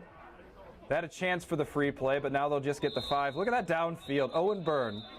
No, I'm sorry, that's Jamie Broom, the left guard. Just drove his man, Kevin Nash, 10 yards downfield and then pancaked him. That is an offensive line who has decided to come out and be mean. Be mean. The Big Show versus... someone just shouted, he's the Big Show. And the other guy's Kevin Nash, so... It's Big Show versus Kevin Nash here at West Leeds on Sunday the 2nd of August. It was offside on the Steelers. I didn't quite hear the number, but there was about 2 or 3 of them that jumped offside. I think that... may have been James Bredin along the D-line. He was the first one. Sets up a 1st and 5. Rams knocking on the door. Looking to add points here. Early in the second half. Midway through the 3rd quarter. Rams' first drive. Hayward gives, and that one's a missed tackle in the backfield. That's going to cost them, and that's going to be a drive and a push up to the 1st down. Steelers have had that about 3 times on this drive where they have been in a position to make that tackle for loss or right at the line of scrimmage, and 2 different Rams running backs now, first Jackson, now Nat Wise, have shrugged that off and been able to turn it into 4, 5, 6 more yards. Just... No, it's got such good contact balance. Both of them. Yeah, they really do. Just, you bounce off me. Yep. 1st and goal from the 9.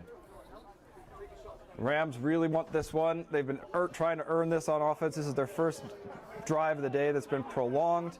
They're slow out of the huddle, though. Refs tries to get them going. Rams go spread. They go motion.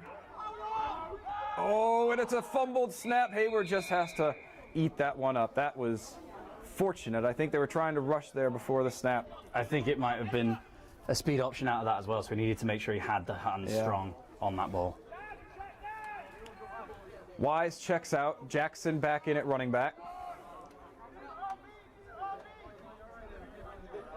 I'm very curious to see how aggressive they'll be after points here. You can't afford the turnover. But the Steelers are still showing 7 in the box. Man upper on the outside. Snap to Jackson. He works inside zone. Stumbles inside the 5 to the 4-yard line. 3rd and goal from the 4. And the Rams have been here before, just right before halftime. A 3rd down, an opportunity to put one in the end zone and get 6. They ended up coming away with 3. These matter. They really do. And again, we tried to go for 3 earlier and we came up with nothing. So you've really got to get some points here. If you can get 6, then you're at least a touchdown ahead. It would take a touchdown to tie it up and then a PAT to win, but you want those 7 points right here. Make it a two-score game. 3rd down. They go to the run. They go Jackson. He walks into the end zone. Touchdown. Touchdown Rams. Jackson from 3 yards out. And that's a cap to a great drive. Nice and simple there for Elliot Jackson. Dan with a nice fake throw as he hands it off with his other hand. He just saunters into the end zone. Some great running there on that drive all the way through, not only for the running backs, Hayward had the read option where he pulled it. And then you just keep a defense off balance by running the ball if you can show that read option look I would every once in a love while. to know how long that drive was, like on game time. About 6-7 minutes, I reckon. Don't stop it. And the extras for Sarkar is good. So we're at 10-0. Brings it to 10-0. And that is just enough, I think, to let the Rams defense breathe a little. Maybe not play so tight. They got a lead to play with. They got a cushion which can lead you be just that little more bend aggressive. a little bit more. Yeah. Try some things.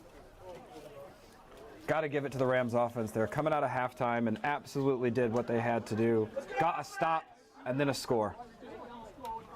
That's exactly what the Rams will have wanted to do to start this second half. They seem to be playing just on offense a little bit differently. They had a swagger on that drive. They're running with swagger. That first couple of runs from Jackson where he slipped a tackle, it just fires everybody up. And if you can build on that momentum on a drive, it just carries you.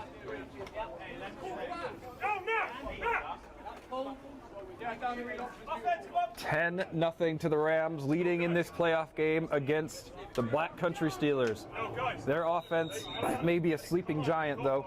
They've scored a lot of points this season, been in a lot of close games. They only have 10 on the field, the Black Country. And we'll do this return with one less man. Collected. Oh, and a big tackle! Tyler Broad. That's where the person that wasn't on the field, they should have been that left-hand side blocker. They left that person would have been Tyler's man. Oh. A little mistake there when you can't afford to make many in a tight game like this. Sets them up at the 19-yard line coming out.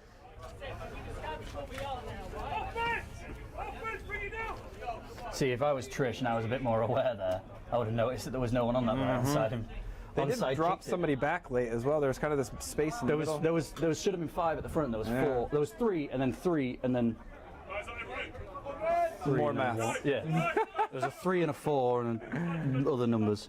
Now Rams show pressure against Lister. They try to go run game with Hull. Hull slips a tackle, and then the Rams defense swallows him up. That's one thing that the Rams defense has done really well this game on the run game is if they have broken the line of scrimmage, there is a wall of Rams coming to meet him 3 yards and under. Yeah, it is absolutely encase you in white jerseys. I'm going to give him a gain of 4. Brings up 2nd and 6. This is a really important drive for the Steelers, you feel, because if they don't score here and the Rams go down and score again, it feels like they're really going to be chasing in a way they will struggle to keep up with. So 5 wide. Anchor switches out to nickel. Lister looks near side. He wants to go over the middle, and that's going to be underthrown, incomplete. Was looking for Busher. He's one of their primary targets, and couldn't find him there. Coverage from Johnny Grit. The QB there for Black Country was giving his wide receiver a bit of a, hey, you need to run it like this, not like that, run it like this. That communication's still going on. You've seen Lister get a little more animated here in the second half. Played pretty stoic in the first half. You just see the emotion starting to come to the surface a little bit. Once you start to get behind, those emotions do start to come more to the forefront, don't they? And it puts them into a 3rd and long, 3rd and 6. In empty. Out of empty. Quads. Rams done pretty well on 3rd down today. They drop 7. Lister's going to have to find. There's pressure applied up the middle. He throws late, sideline, tipped away by Kai. Oh, and a late flag as well. Wow. That is a big call from the side judge coming up there from near the line of scrimmage to make that play. It looked clean. Faye comes across, taps the ball. What looked like he tapped the ball, not the man. I thought it was the ball as well. Didn't hit him, didn't lay the man out. But it looks like it's going to be pass interference on Kai Faye instead of a 3 and out for the Steelers.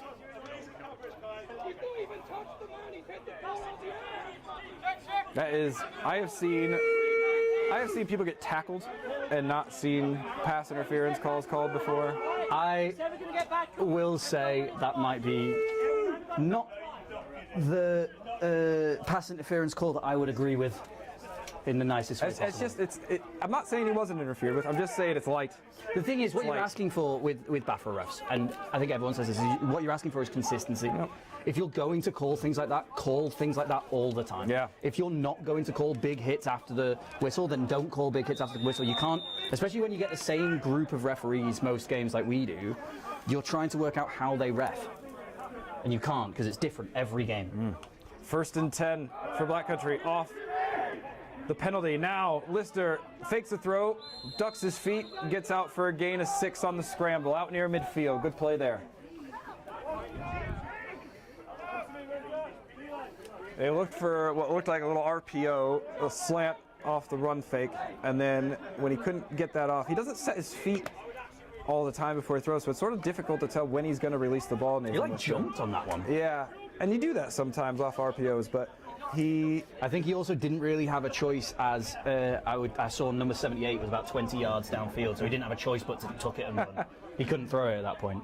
Good awareness then. They stay in the empty look. Rams have dealt with this pretty well all day. 2nd and 4. Mid-3rd quarter. Lister's got time. Now he's getting pressured. He puts it to the sideline for hole incomplete. Brings up 3rd and 4. They get, I think this is it today.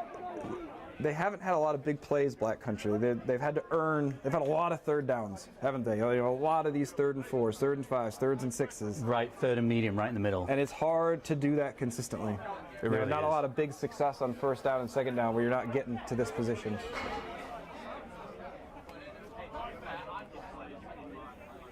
Black Country stays in the 5 wide. Now they bring Hull back.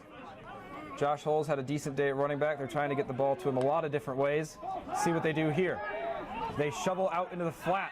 It's covered. Can they make the tackle? Yes! Huge tackle from the linebacker. Big tackle there by Robbie Green. Big tackle by Robbie Green, and then Johnny Grit comes in to absolutely take him out over the top as well. Loss of 2 brings up 4th and 6, and that felt like the Steelers just couldn't come up with a better option there on 3rd and 6. No, unfortunately not. He went to the check down. Didn't get much from it. They did get up to about this midfield spot. Will have a chance to pin them back. The last punt from the Steelers in this position was pretty good. Tacked him inside the 15. Suckfizz just come on at corner. He does that on punt. I've noticed him and Kai Fei switch on punt. That one's a decent punt as well. That'll go out at about the same spot, right around the 16. Good punt, keeps it away from Tyler Broad on the return. Let's see if the Rams can come out and produce on their 2nd drive of the half. You just want to repeat of the first one, really. A long drive that you end in points. Yep. That's exactly what you want to hit, what you want to do at this moment. A lot of room in front of him.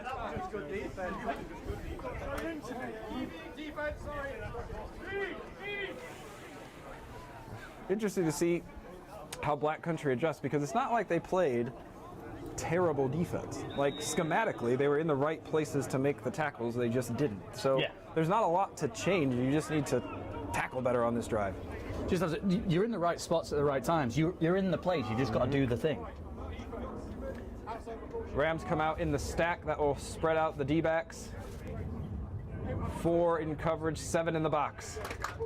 Rams run right into the teeth of it with Nat Wise on 1st down. That one's going to be stopped short, 2-yard gain. You're not going to be able to get it against that 7-man box. You're just not going to be able to. You're going to pop some, but there's going to be some that just get eaten up. 2nd and 8. Rams going to bleed time now between plays, you reckon? Yeah, I would be. I'd just be going, hey, we're up 10. Shorten this game a little bit as we get on into the 3rd quarter of this playoff game. Rams lead 10-0 over the Black Country Steelers. They come out in a wide spread, not quite a stack. We'll call it a wide spread from Woodall in the slot. Right, Hayward changes the play, shouting Alabama. They go slot. They go to Fahim Hassan. He's got the catch, and he swiggles out of it, and he's got to step out of bounds. Rams passing game gets going. Nice completion on 2nd down, sets up 3rd and 2. They got a good connection between Hayward and Hassan. Known each other a long time, play well together, seem to find each other in important moments. Yeah, I think you've got the connection of Hayward and Hassan. here, and then when you've got Rojas, it's Rojas and Snell seem to have that ridiculous kind of non-thought connection as well. You've got two quarterbacks with two wide receivers that I really like to be able to find. Rams with an important third down, 3rd and 2. Nat Wise in at running back. They have tight end in, Woodall. Now they try to go up the middle. It's going to be close. He had some momentum. It's going to be right at the sticks. I think he might be half a yard short. 4th down for the Rams, an injured player down on the field. 4th and 1.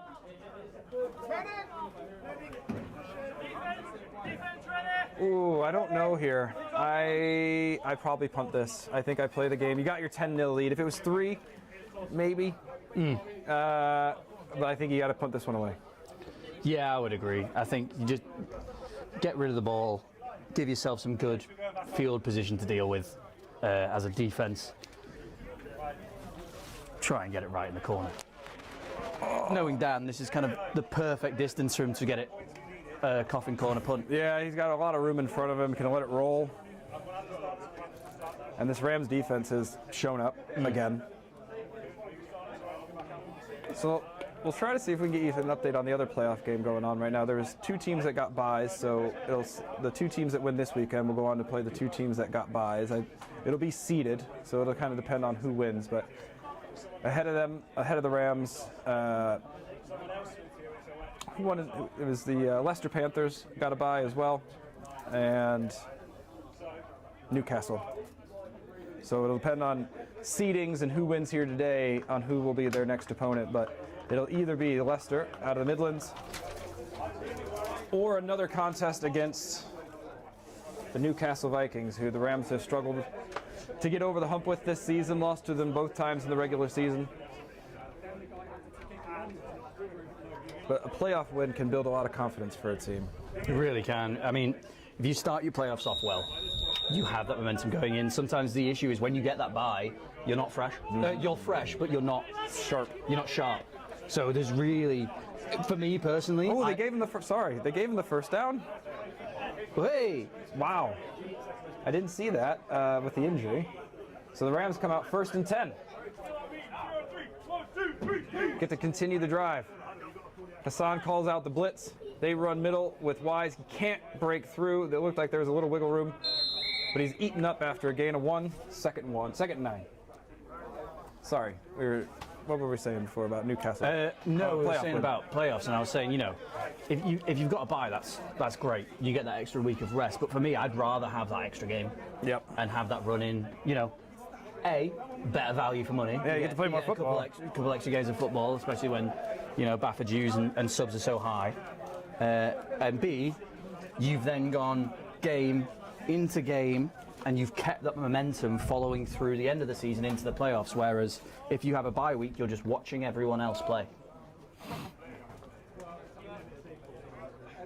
And you come in fresh, but not sharp at all. 2nd and 9 for the Rams. They go spread. They go back to Wise on the run game. He follows his blockers. He's got room to run. If he can beat his man, he does. He's got the open field. Wide receivers work in front of him. He's out at midfield. Gain of 15 on the play. Nat Wise shows why he is a really good running back.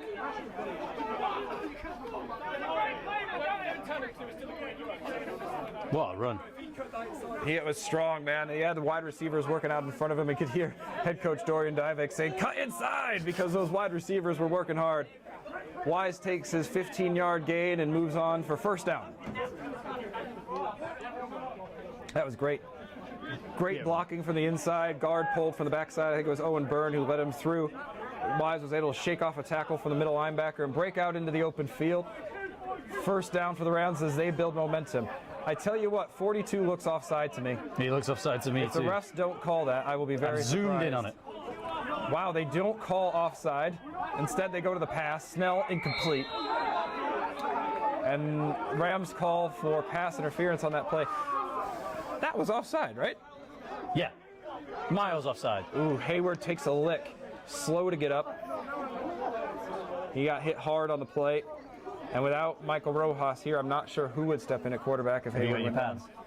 Yeah, I am BAFA registered. I know. Have you got them with you? No. You can just put Dan's on. Yeah, true.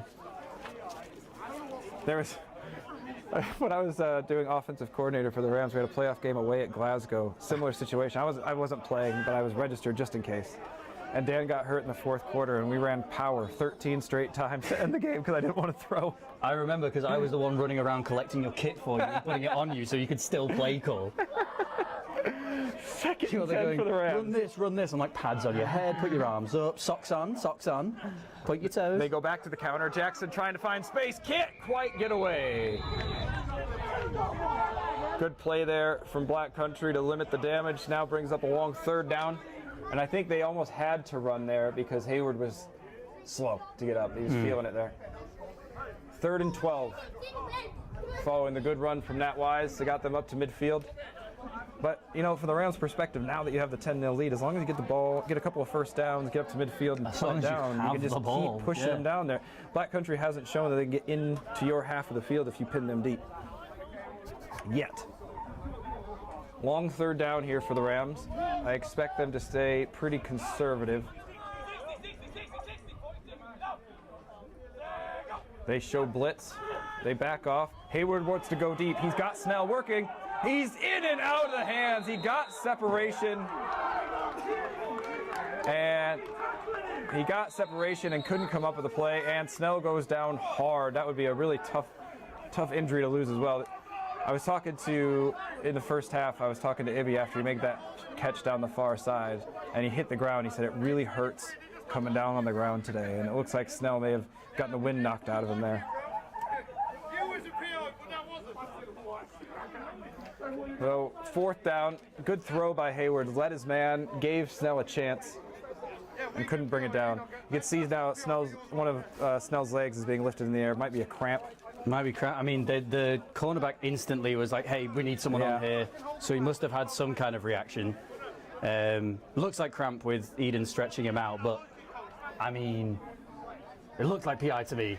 I thought that was a pretty good play call in all honesty, because if you don't hit it, you punt it away, you pin him deep. If you hit it, great. And if it's intercepted, you've thrown it really far away. It's a good play call. It was a good throw as well.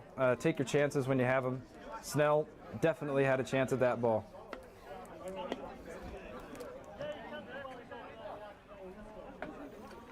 He's up and he's walking off under his own steam. Yeah, we'll see him back in this game. We'll see him back in 2 plays time, probably. See who checks in for him here, but it will be a punt from Hayward. You can see he's kind of stretching and making sure everything works after you got hit hard. I've been there before. And you just kind of wait for your body to come back online, like, oh, can I wiggle that? Yes, I can wiggle that. I'm okay. Can I feel my toes? Not on a good day. Snell makes his way off. 4th and 12 for the Rams. They go punt. Might be a place for a fake here if they don't want to play the field position game.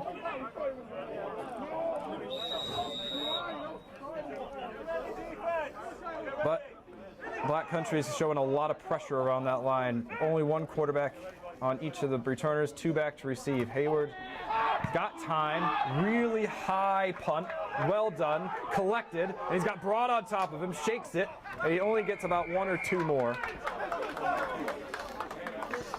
Nice work from the returner to gain a few yards, get him outside the 20. Black Country sets up 1st and 10.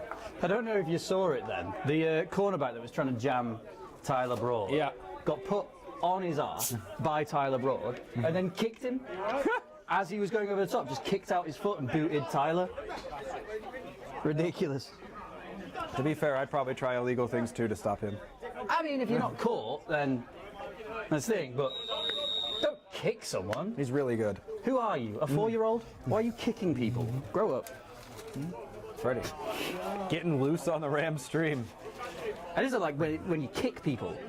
You can do other things and get away with it, fine, but kicking just, I don't know. Steelers Don't like kicking. come out and spread. We're just going to move on. New running back checks in as they want to go pass. Oh, it's wide open over the middle. Caught. Good tackle to catch up with him in open field, though. Was left wide open. Gain of 14 and a 1st down. Really nice play there. Just no one around him when he caught that ball. No, who is that 35 over the top of him? Robbie Green. Yeah, the safety left a lot of cushion. Both your feet come downhill. You're a linebacker again. You just hear that there, he's saying you're a linebacker at depth. You need to come downhill quicker. So it kind of gives you a clue on the Rams defense. They're just giving that a little bit of cushion. They want to come down hard. 1st and 10. Communication at the line. This is what Black Country does. They are a little slow once they get up there. Calls and checks. 1st and 10. They go middle. Delayed handoff. Shakes a couple of tackles. Finally dragged down. Tyler Broad cleans it up from the safety spot. I'm not sure the QB wanted to give him that ball. No, I don't think he did. He tried. I think he wanted to keep that one for himself. To keep on to it, didn't he? This is my ball. I'm going home. That was Nat Pinfett on the carry. And that's going to be the end of the 3rd quarter. Rams do their job in the 3rd quarter, putting a score on the board, give them a little breathing space. And that puts us where we will start the 4th quarter of this 1st round playoff game. Win or go home. As a lineman, these are my favorite end of quarter moments when you're walking approximately 10 yards instead of approximately 90. Those are the worst when you're on the goal line. It's like end of quarter and you're like, oh, no thanks. No, we'll just stay here. Here, how about one more play, then we'll swap. Like, be smart. Interesting to see Pinfett in at running back. It's been Josh Hole all day. He's had every carry. I don't think he's checked out of any drive. And now a new running back in, Nat Pinfett. 2nd and 8. Black Country looks to turn it around in the 4th quarter, facing elimination. Lister goes past. He wants to go quick. It's tipped at the line. Incomplete. Intended for Sam Busher. Now another long 3rd down for Black Country. Rams really have come out on this drive and just stuffed them. Yeah. They just keep stuffing them, giving them absolutely nothing. And for all what we were saying about the Rams' offensive struggles, Black Country hasn't been able to move the ball very consistently today. 3rd and 8 from trips.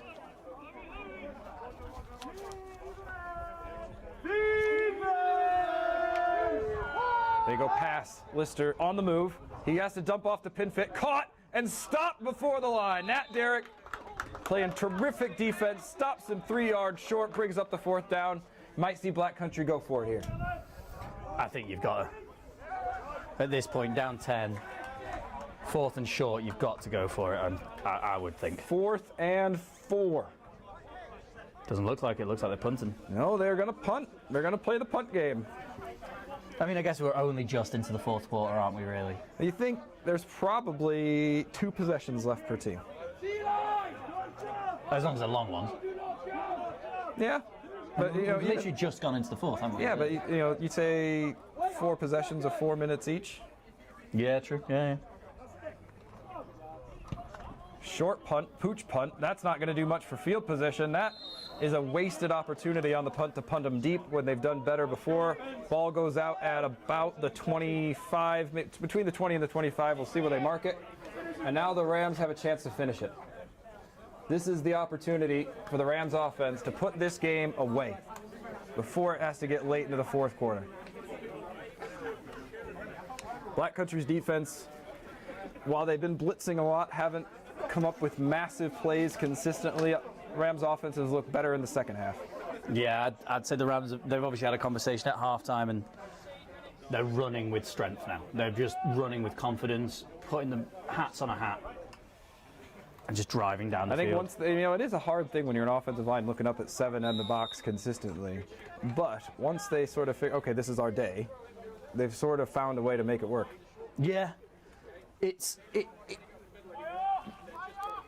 one of those things where it just wasn't working, and we thought maybe they turn away from it, and instead they just doubled down and went, no, this will work. Yeah, they've mixed in a few more passes. Now they want to go jet sweep, see if he can catch the edge. That's a good block from Snell around the outside, but he's going to be called for a block in the back. Good finish to the run, but that one's going to be called back. Snell, the wide receiver on the near side of the play, crunched somebody, and I think he may have gotten him on the back. couldn't resist. And to be fair, it was a key block too. It was the one that sort of sprung it. I would argue that as he was turning, he got hit, and therefore it's a completely legal hit. But it wasn't. Holding. No, his block was completely fine. That's a holding call. What can we then take a second to say what an amazing block by Matt Snell then? Who was that on? 76 did they call that? What, for the penalty? Yeah, it's on Southwell. On the back side of the play, left guard on a jet sweep right. Left tackle. Left tackle. Wow, way away from the play. They might have slanted it inside, and he was like, oh. If you're not holding, you're not trying. Yeah. They didn't want us to hold. Why'd they give us fingers? Exactly. Baffa did give us all fingers. You're right. That's who gave us fingers. Comes with the subs. First and 20 for the Rams.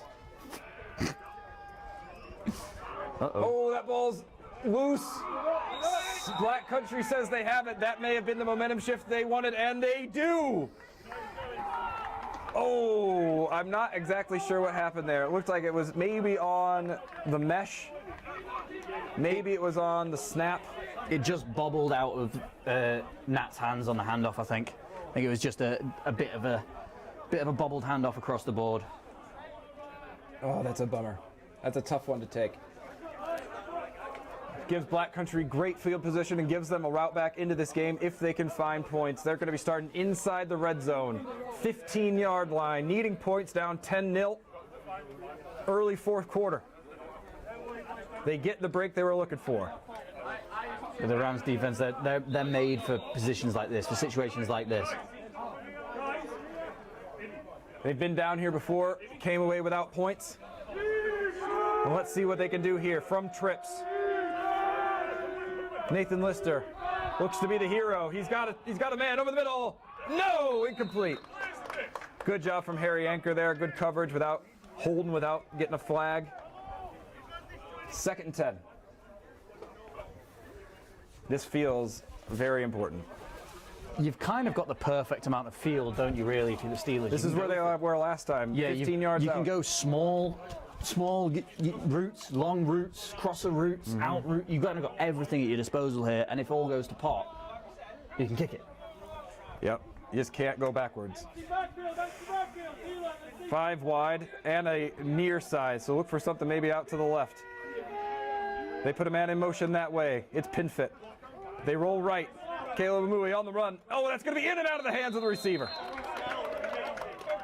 Dan Norman had it. Had 6-7 yards if he could have pulled it in. Off the mitts. And that brings up 3rd and 10. Off the turnover. They've gone nowhere.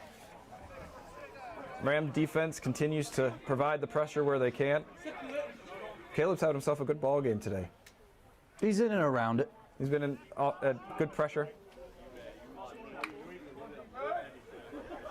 Let's see where they want to go. They really like to go to this left-hand side when it's been crunch time. Look for Busher in the slot, 44. They go 5 wide, 3rd and 10. Needing points in the playoffs. Lister looks middle. It's out of his hands quick. One-handed catch, dropped! Oh! He nearly had it, nearly was able to walk into the end zone, but instead Dan Norman walks away empty-handed. 2 drop catches on the drive for 14. Are they going to go for it, do you think, or take the field goal here? I think you got to take your points. I think so too. Especially with 10 yards to go, I think you got to take your points. The Black Country long snapper's really tall. He's tall, and if you remember the last field goal opportunity, why they didn't come away with the points? Blocked field goal. Let's see how aggressive the Rams want to get here. Needing points. Good snap, good hold. It's up. Looks good. It had the distance, and it is. Black Country gets on the board. Makes this game very interesting. Off the turnover from the Rams, they get 3. One score but the Rams game. defense held strong. Didn't give up a single yard. Held them to 3 there. They got 0 yards. Hearing from Dorian, head coach there, they got 0 yards on that drive. Midway through turnover, 0 yards. That's not bad. I think you got to be heads up for an onside kick here. This is about the time you might see one. It's been a great playoff game. Great playoff game. It really has. Two evenly matched teams. You've kind of seen the chess matches. It's kind of gone throughout. A fun game to have commentated Yeah, on. definitely. I don't know whether it'll have been which game's more fun. This one that's tight in a low-scoring way. Oh, I love these. Or tight in, Leicester versus Black Country, where it's just a barn burner. I was even an offensive guy being a quarterback, but I loved games that were like this because you have to figure out. It is like chess, or something where you want to pick apart the problem. It's not coming easy. You got to really earn it. But they go deep here. Harry Anker back to receive.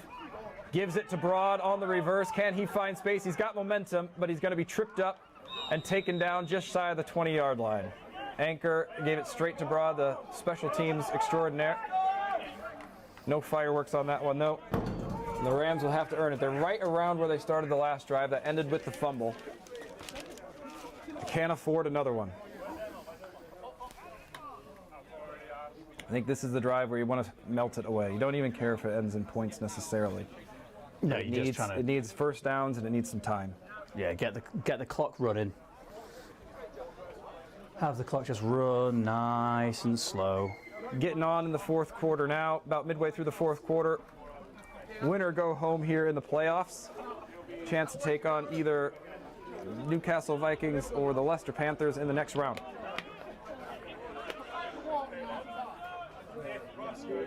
Tight box again from the Steelers. Man over man on the outside.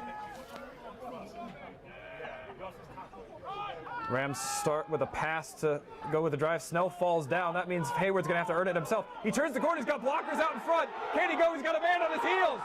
Hayward turns it in, keeps it in bounds inside the 30-yard line. Hayward putting the team on his back. About a 40-yard gain on first down. What play?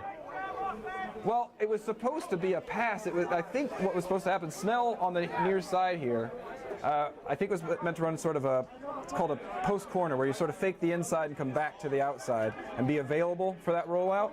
He fell down on the cut or got hit, but that then opened up the whole sideline. The Rams' offensive line kept working. But also Dan had two lead blockers. He did. Out here. So, but that happens when you roll the pocket. Yes. But they weren't looking to turn around and it be a scramble drill. Yeah, it might have been because it might have been a planned thing of like, we're going to look like we're passing and then just go, because that worked before. That worked really well. And it's worked well now. First and 10 for the Rams inside the 30-yard line. From the 25, high snap. Jackson gets it, and he explodes through the middle. Gain of 9, just shy of the first. Nope, they're going to give it to him. Gain of 10. Back-to-back first down. Rams offense comes alive here in the second half.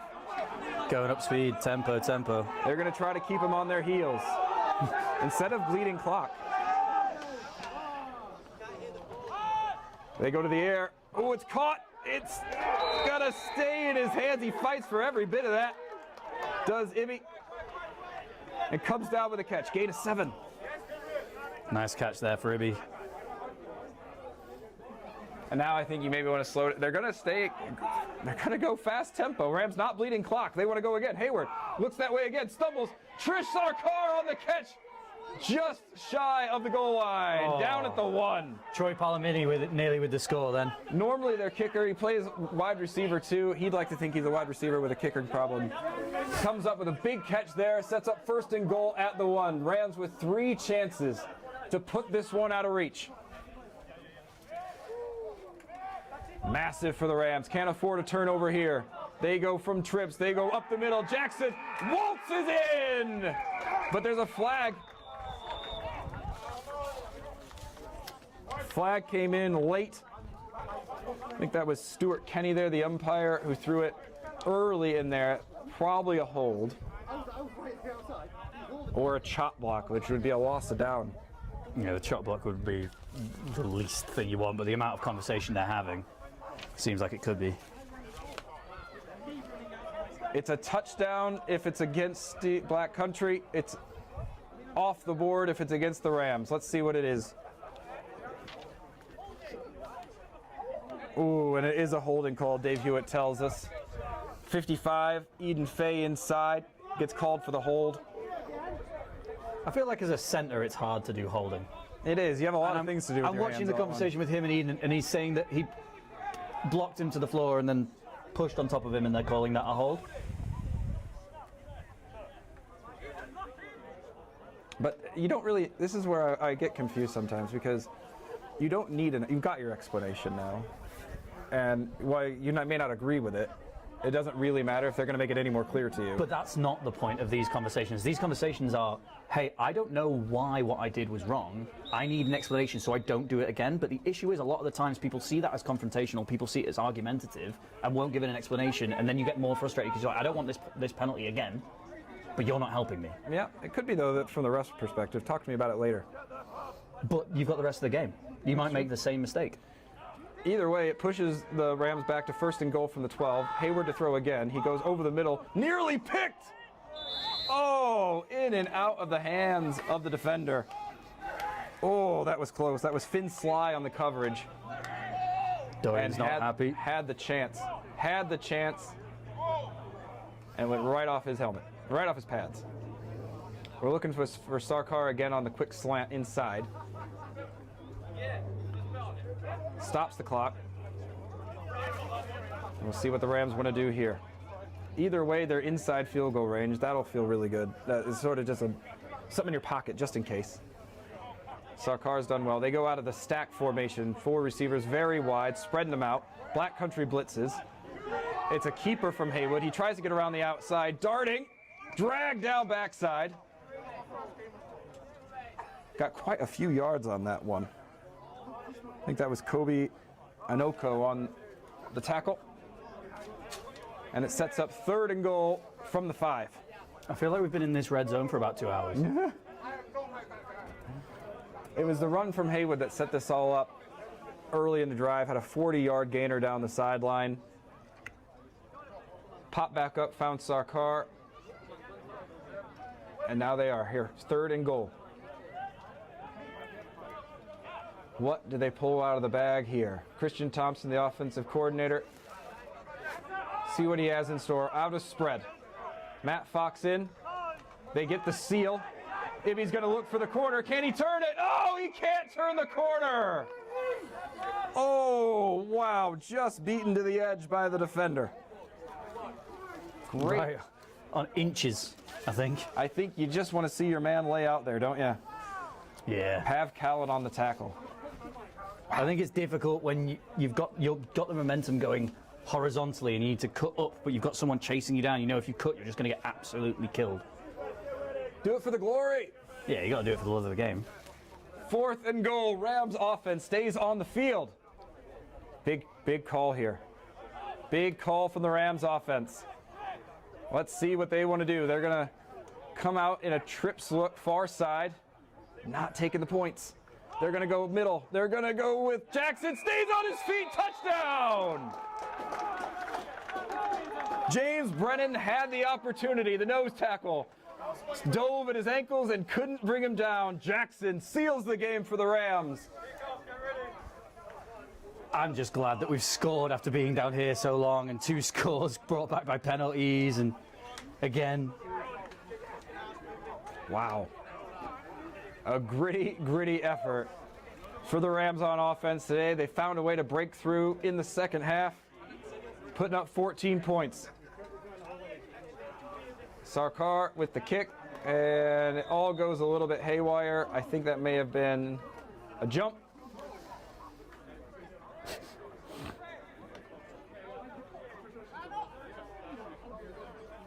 Which foot do you think Trish is going to kick with? If he had any chutzpah in him, he'd go left. He'd go backwards. He'd turn and spin and backheel it through the thing. Maybe a cartwheel in the lead up? Do you think he could backheel it through? No. I'd like to see him try. I reckon he could. Proper one of them. He is really good at football. Yeah. Sam beat him though. Coach Sam Reed and his team at Nestle beat Trish's team. I heard about that. Very funny. Well, they're going to back it up. They're going to do it again. This one looks better. Good snap. Good hold from Haywood. And up and good. Brings us to 17-3.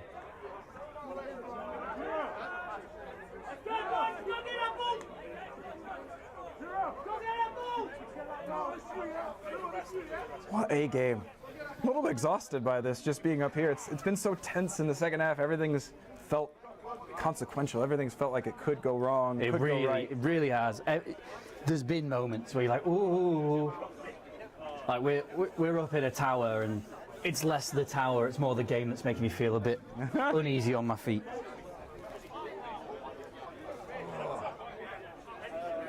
Well, now we'll see what Black Country can do when they're really pushed into a corner. They need 14. Probably got 5-6 minutes of game time left. Or they go home. And that is where the playoffs get brutal. It's win or die. They've had a really good season this year, only lost to Leicester twice. First time earlier in the season, second time right at the end on a 51-47 where they even scored right as the game was ending. But they're going to need that kind of hurry up and go if they want to try to move on to the second round here against the Rams defense.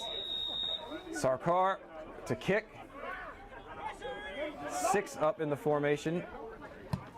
Sarkar goes deep, and that will land in the middle of the end zone and run into the ivy. Touchback. That was a huge scream from the sideline there of Trish. I'm not sure whether he's done something wrong or done something right. It looked pretty right to me. Yeah. He's gotten touchbacks both ways. Even the bit of wind that is here today has had no effect on him whatsoever. Had a He's just good at kicking the ball. He is. Black Country needing a little bit of luck. And they need the Rams, the defense, to miss a tackle every now and then. They've been really good here in the second half with their tackling. They have. It's been solid. They've really shored up some of the stuff that they were making mistakes on in the first half. Hull checks back into the game at running back. He's up at tight end now. They move him around a little bit, but this time they're in the 5 wide. Rams got 6 back in coverage. They try to look for the screen. It is caught. Gets upfield, but it's going to be taken down quick. Harry Anker steps up, makes the tackle.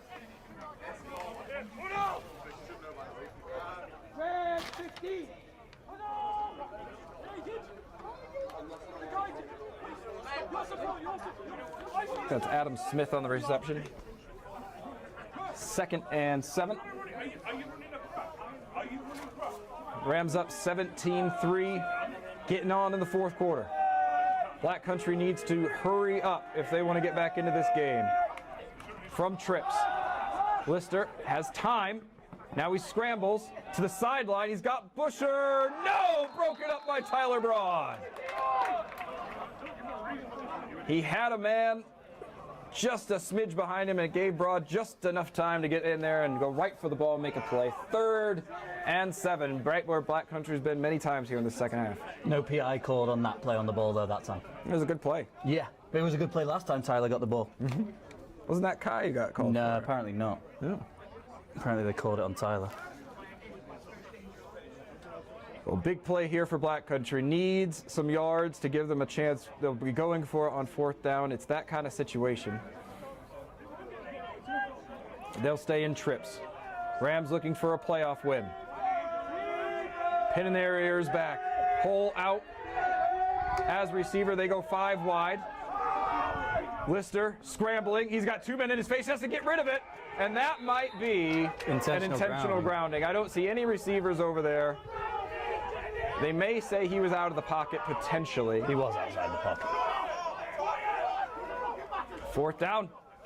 And the punt team comes on the field. I am surprised to see that. Even with the 4th and 7, quite surprised to see the punt team coming out here. Oh, they are going to drop it. Oh, they have, yeah.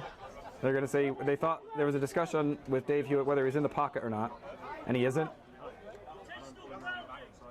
That's going to be 5 yards and a loss of down. So they'll lose a few yards on that, I think. And a down. It was going to bring up 4th down. Anyway, yeah. Yeah, they're going to lose maybe 7 or 8 yards from where Lister threw it. So it makes it 4th and a mile now. And that'll bring out the punt team.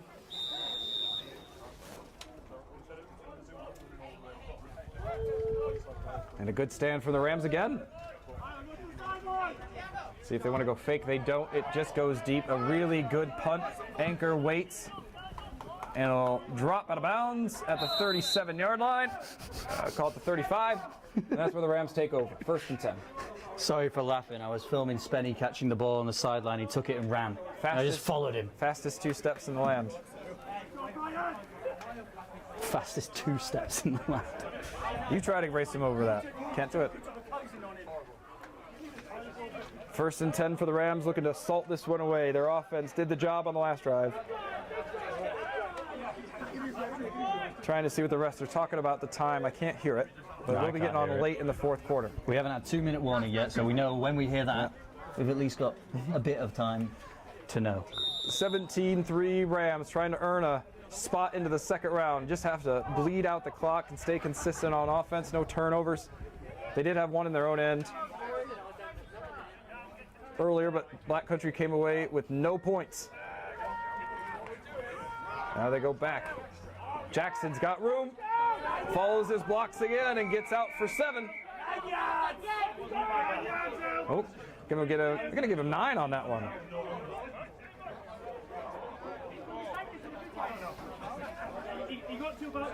17-3, Rams bleeding the clock. Jackson's had himself a good ball game today. I have to give it's kind of a 3-headed monster of running backs back there because Nat Wise has been good. Elliott's been good, and Dan, when needed, has come up with 2 massive runs. One in the first half to extend a drive, then here late in the 4th quarter.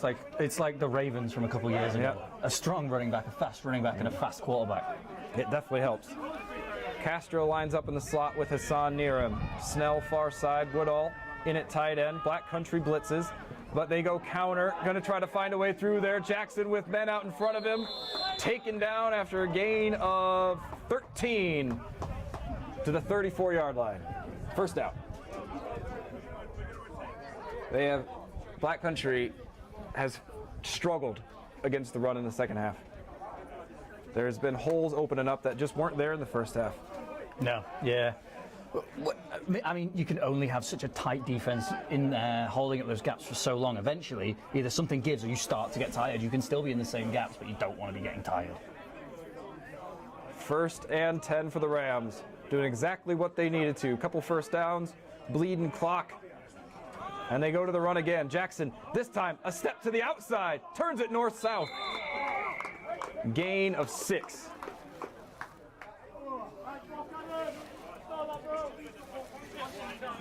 Working its way through the 4th quarter, Rams up 17-3. Black Country cannot come up with a way to stop this Rams rushing attack in the 2nd half. It's just been consistent. Every drive the Rams have put together has been pretty good, except for their first one. They've done really well. They really have. I mean, at this point, you're just grinding out the clock, aren't you? And they have been since they got that first score. They realised what type of game this was. And I've been impressed with them just putting the foot on the throat and just keeping it there. 2nd and 4. Jackson stays in. Rams go past. They go outside. That one's underthrown to Woodall. Outside his reach. Brings up 3rd down. I think that's not a bad play to keep the defense off balance a little bit. Better throw. I think that's got yards behind it. I agree. I think it's one of those things where you're trying to make sure you're making the right plays and the right calls now, but you also don't want to give the ball away. Makeable field goal if they get a couple more yards for Sarkar. He does have quite a leg on him. He had probably another 10 yards on that one from 40 that he missed earlier. Tight defense again. Nat Wise checks in. Sarkar to the near side. They go to Wise on the counter. He's got room. Can he get one more block? He doesn't get it, but he goes! And he's still on his feet. Can he go in? No! Taken down at the 2. I think there was a bit of a call for a horse collar, but the defender ended up letting go. There was the entire Rams sideline looked like they were ready to storm the field on that play there. If it was taken down by the horse collar, but as you said, the defensive player let go, came around the front, and then took him down. What a run, though, by Nat Wise. Oh, it was great, and it was over near side. I have to see who the receiver was. Put in just enough of a block to give Wise time to get through those 2 defensive backs. I think that would have been Iago Castro, who just got enough. So now the Rams are 1st and goal at the 2. Ice this one away. Tight formation. Black Country's really guarding the near side of the field. Room to the far side. Let's see where they go. They go over the middle. Caught. Touchdown! Touchdown Rams! Wow. Rams have put it away. High pointed the ball and came down with it. Iago Castro. He has been such a hype player for this team for a couple of years. Comes up in a massive moment. Strong hands. Everybody loves it. Look at that celebration. 23-3, 21 points from the Rams in the second half. They have rolled on from that halftime momentum and gone on to seal this one. Great play from Iago Castro. And the extras are up and good. Tris kicks it all the way over the net. And that ball is gone. And that ball is gone. Forever.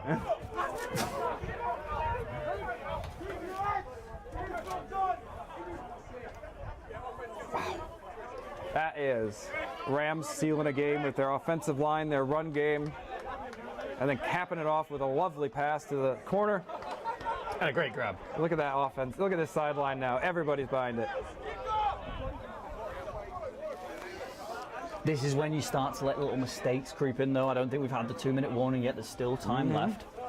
You know, I don't think the comeback's on necessarily, but we can't be making mistakes where the scoreline becomes 21. Yep, you want to carry this momentum into next week, don't you? Yeah. You've worked hard to get this to where it is. You just want to keep it where it is. You don't Finish want the any game negatives left on it. with the momentum that you've been carrying, absolutely.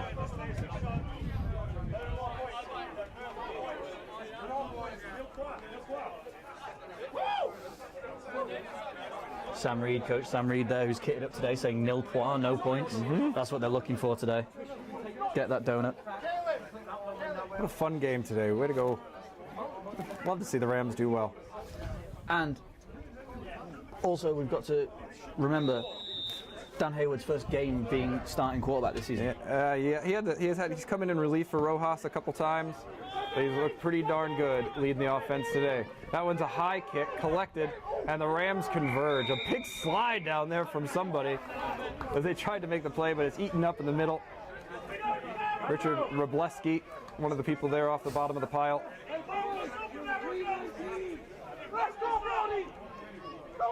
Wow. Impressed by the Rams here in the second half. I have been too. This is what a display. Late on in the fourth quarter, Black Country has just not been able to find their offensive production today. They're going to be disappointed with what a good season they've had on offense this year, but just couldn't find a way to come up with it in the big game. Playoffs are different. They stay in spread. Bull flips sides. And they go to work. He looks to his right. Let's go quick. He's got Busher. He hits him. He's been real good at that one today. Catches about 12 yards, scampers out for another 5 or 6 over midfield for a first down. I will say, if there's one negative one thing you want to maybe try to figure out for next week is that route. They hit that whenever they wanted to, pretty much. Yeah, those moving out routes. As we've said, we don't have our usual star in. I think that's part of it. We've got some people moving about. We've got Grit normally injuries. plays the star, doesn't he? And he's been brought into the box. And that doesn't mean that Robbie's doing a bad job. He's just not had as many game reps as Johnny has this season in it. Takes a while sometimes. First down, low snap. Lister, quick, out of his hands, off the hands. But a flag comes in from the umpire right in the middle of the box. That usually indicates a hold. Also, maybe a sign of sort of a chop block. Let's see what I think they're Whitehead holding Dave on Hewitt defense. wants to say. Holding on the offense. Number 78. Stu Andrews, the left guard, gets caught with the mitts this time. That'll back him up. Probably bring up 1st and 20, 1st and 19.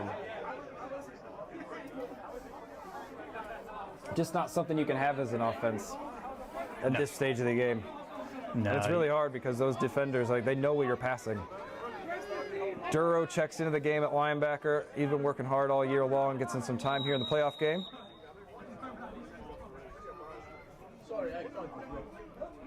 First and 20 for Lister out of spread. Pressure in his face. He goes to that out route again. Tipped and intercepted!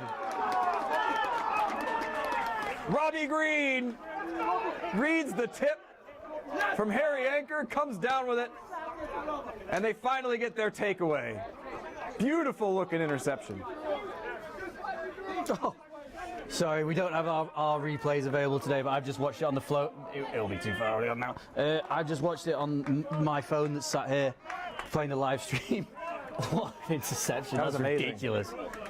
And we were just talking about, There's something to work on. something to work on, and then he gets the pick. Yeah. So I guess, shut up, us two. Hanker playing the over the top. He tips it up in the air, then that big tip drill, and then really, really heads up play from Robbie Green. Coming back on that, gets underneath it, scrapes his elbows, and makes the play. And now the Rams will get to end the game on offense. That's a Tyler Broad-esque play That right was there. really athletic. I really thought heads it up. was. I'm going to be honest. I thought it was Tyler when he dove for it. Really heads up play. So now they go back to the run game. Jackson now with the pitch to the outside, eaten up. Nice play there on defense, converging from linebacker. I'm going to give Billy Perkins the credit for that one. There's a couple different people in on that one.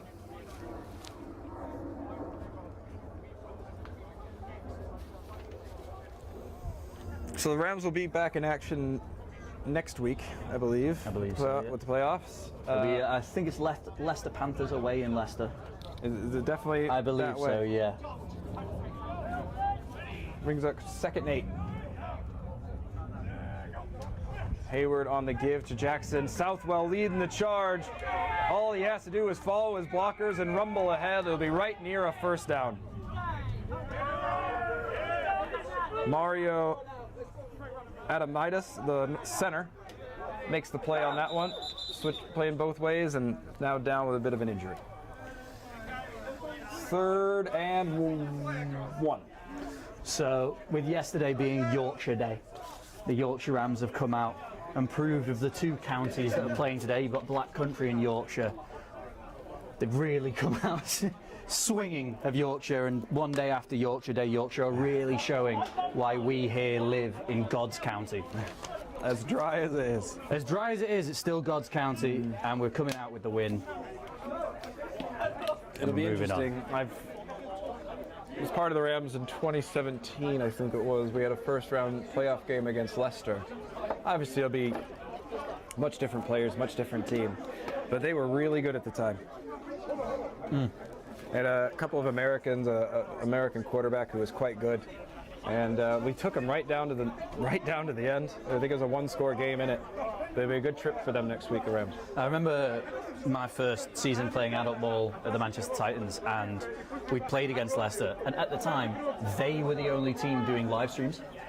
Wow. So everyone dressed up and wore their best swag for those games against Leicester. And now we're all doing it. Oh, But yeah. if I remember rightly, I'm pretty sure they were one of the first teams to be doing it. Rams 3rd and 1. Up 24-3, bleeding the clock out. Amazing second half for the Rams. Really exploded with their run game. They go to Nat Wise now. Scampers through the hole, got the first down, still going. And that's what he's been doing today. He's been pushing piles, punishing runs, still not down. Takes it forward for a few more. 12, call it 10 on the gain and a first down. A fantastic play there. Just kept going. That's why you don't stop pumping your legs. Well, that's one thing that Black Country has struggled with. In the second half particularly, is their tackling. You know, and especially if you know that as a running back and you feel that first contact, you know that may not take you down. Keep pumping. It's one of those things as well, like they don't have the best numbers. They don't travel very well, it looks like. Yeah.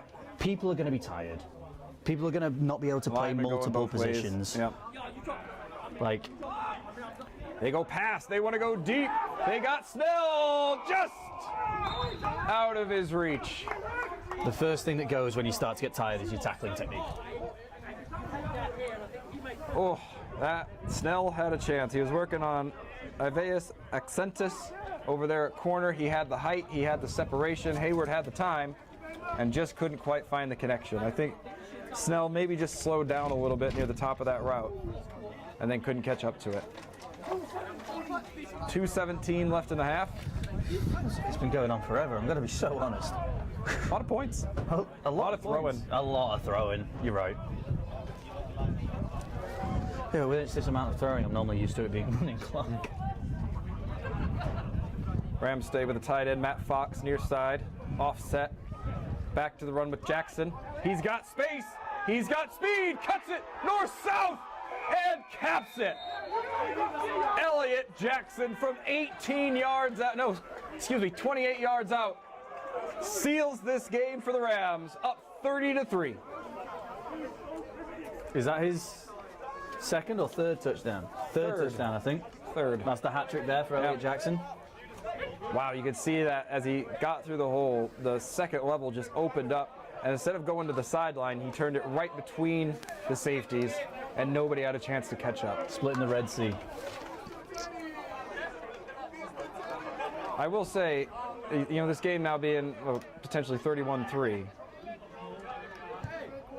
and it is, doesn't quite tell the story of the whole game. I think it definitely tells the story of the second half.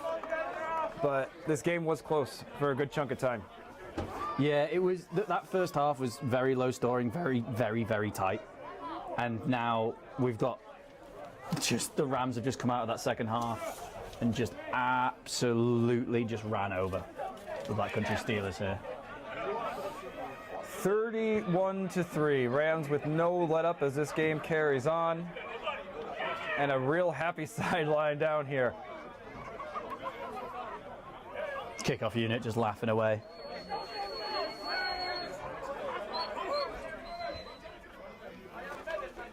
This will be really nice for the Rams, who in their one playoff game last year lost to Liverpool, Merseyside, excuse me. Playoffs have been tricky for this team, but they came out and get a win today. This is huge for them building forward. It'd be great to see them make a little run. Yeah, it'd be nice to see them get there. You know, 2 years ago we got to the Northern final. Last year we lost out on going to the Northern final with Merseyside. This year we've made the playoffs again. There's not much left to do than make it to the end. Just got to win. And if the offensive line can play like this, in particular, I think we talked about the offense a lot in the second half, but the defense has played so well. I can't remember, except for once, and then once off a turnover, Black Country hasn't been inside the 30.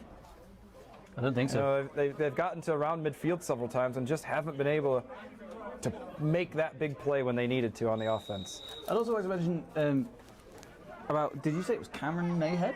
Yeah. Who's come in for Steve Godward, and I haven't noticed a difference in the play of the offensive line. Nope. With him in over someone else. Yeah, Steve Godward out with injury today. And this offensive line has looked just as good as they always have in the second half. Sarkar with the touchback.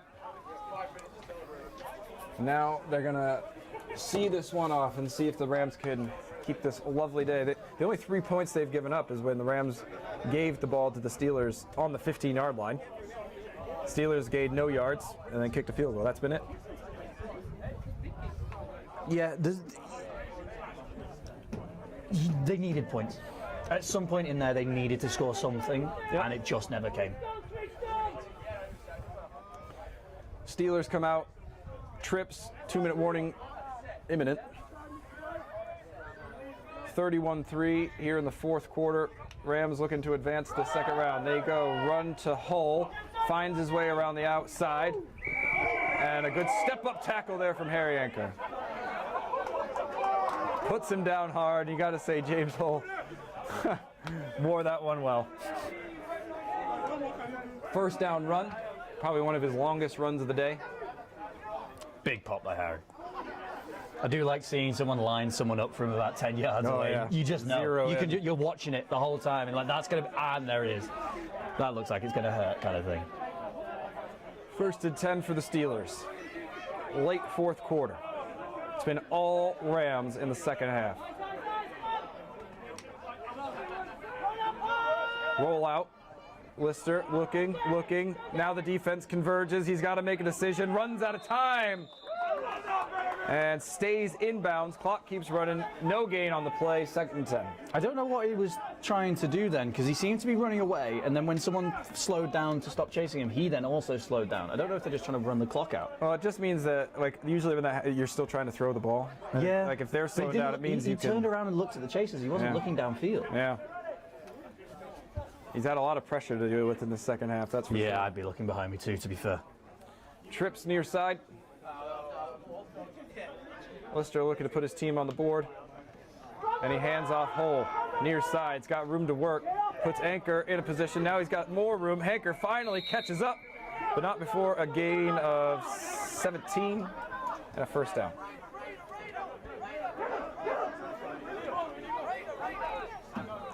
Two-minute offense for the Steelers. You can see that there's a lot of chatter on the field trying to get plays off quick.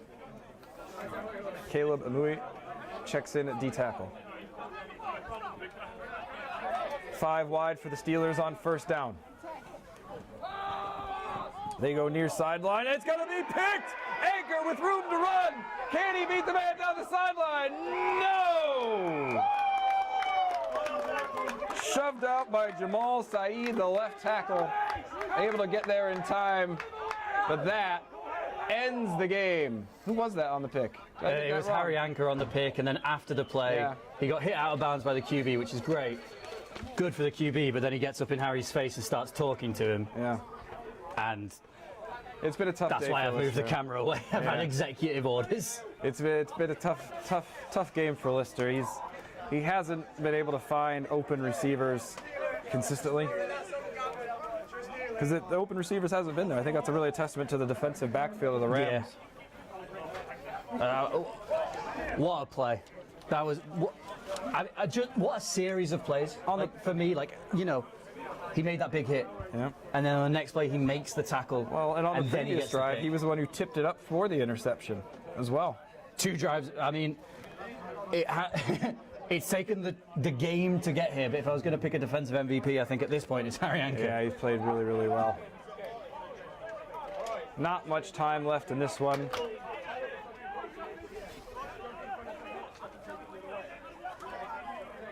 Theo Sandow checks in at running back.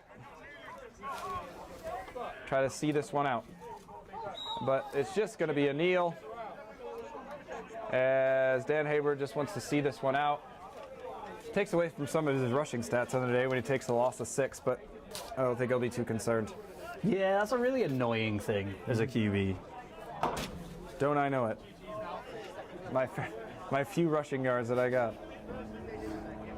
With the amount you knelt, it must be pretty much 0. And there it is. 31-3, your final score here from West Leeds. Rams made it interesting. It was a tight first half. They got the right points at the right time at the end of the first half, got 3, and then just rolled from there. 28 points in the second half. Freddie Loach, what do you think? I'm thinking outside of this game. I'm thinking I'm really going to miss commentating on the Yorkshire Rams on this season. Yeah, it's been a fun one. It's been a really fun season. I'm really impressed with today's performance. They've really shown some grit and determination to be that first half really not go the way they wanted to, and then to come out in the second half, wipe off their feet, pick themselves up, tighten their tie, and just go to work and absolutely run through the Black Country Steelers in the second half. Credit to the Steelers, that first half performance for them, really good. That second half performance, I don't think it was bad. I just think there were moments, missed tackles here. Those little tackles they didn't miss in the first half, they did. That was really it. You know, turnovers and big, individual big plays that get you in good field position. You know, we made it down to the red zone and then stayed there for 15 minutes. Yep. It's those big plays that get us there. So I don't think the Steelers can come away too disappointed in their performance today. I've been impressed by both sides. And Yorkshire have come away with a win, moving on further into the playoffs. Good game, and the Rams move on. They'll be taking on Leicester next round in the playoffs. And we'll let you know how it goes. Follow us on socials for more Rams updates, but from Taylor Umlin and Freddie Loach, Rams win 31-3. We'll hopefully see you next season.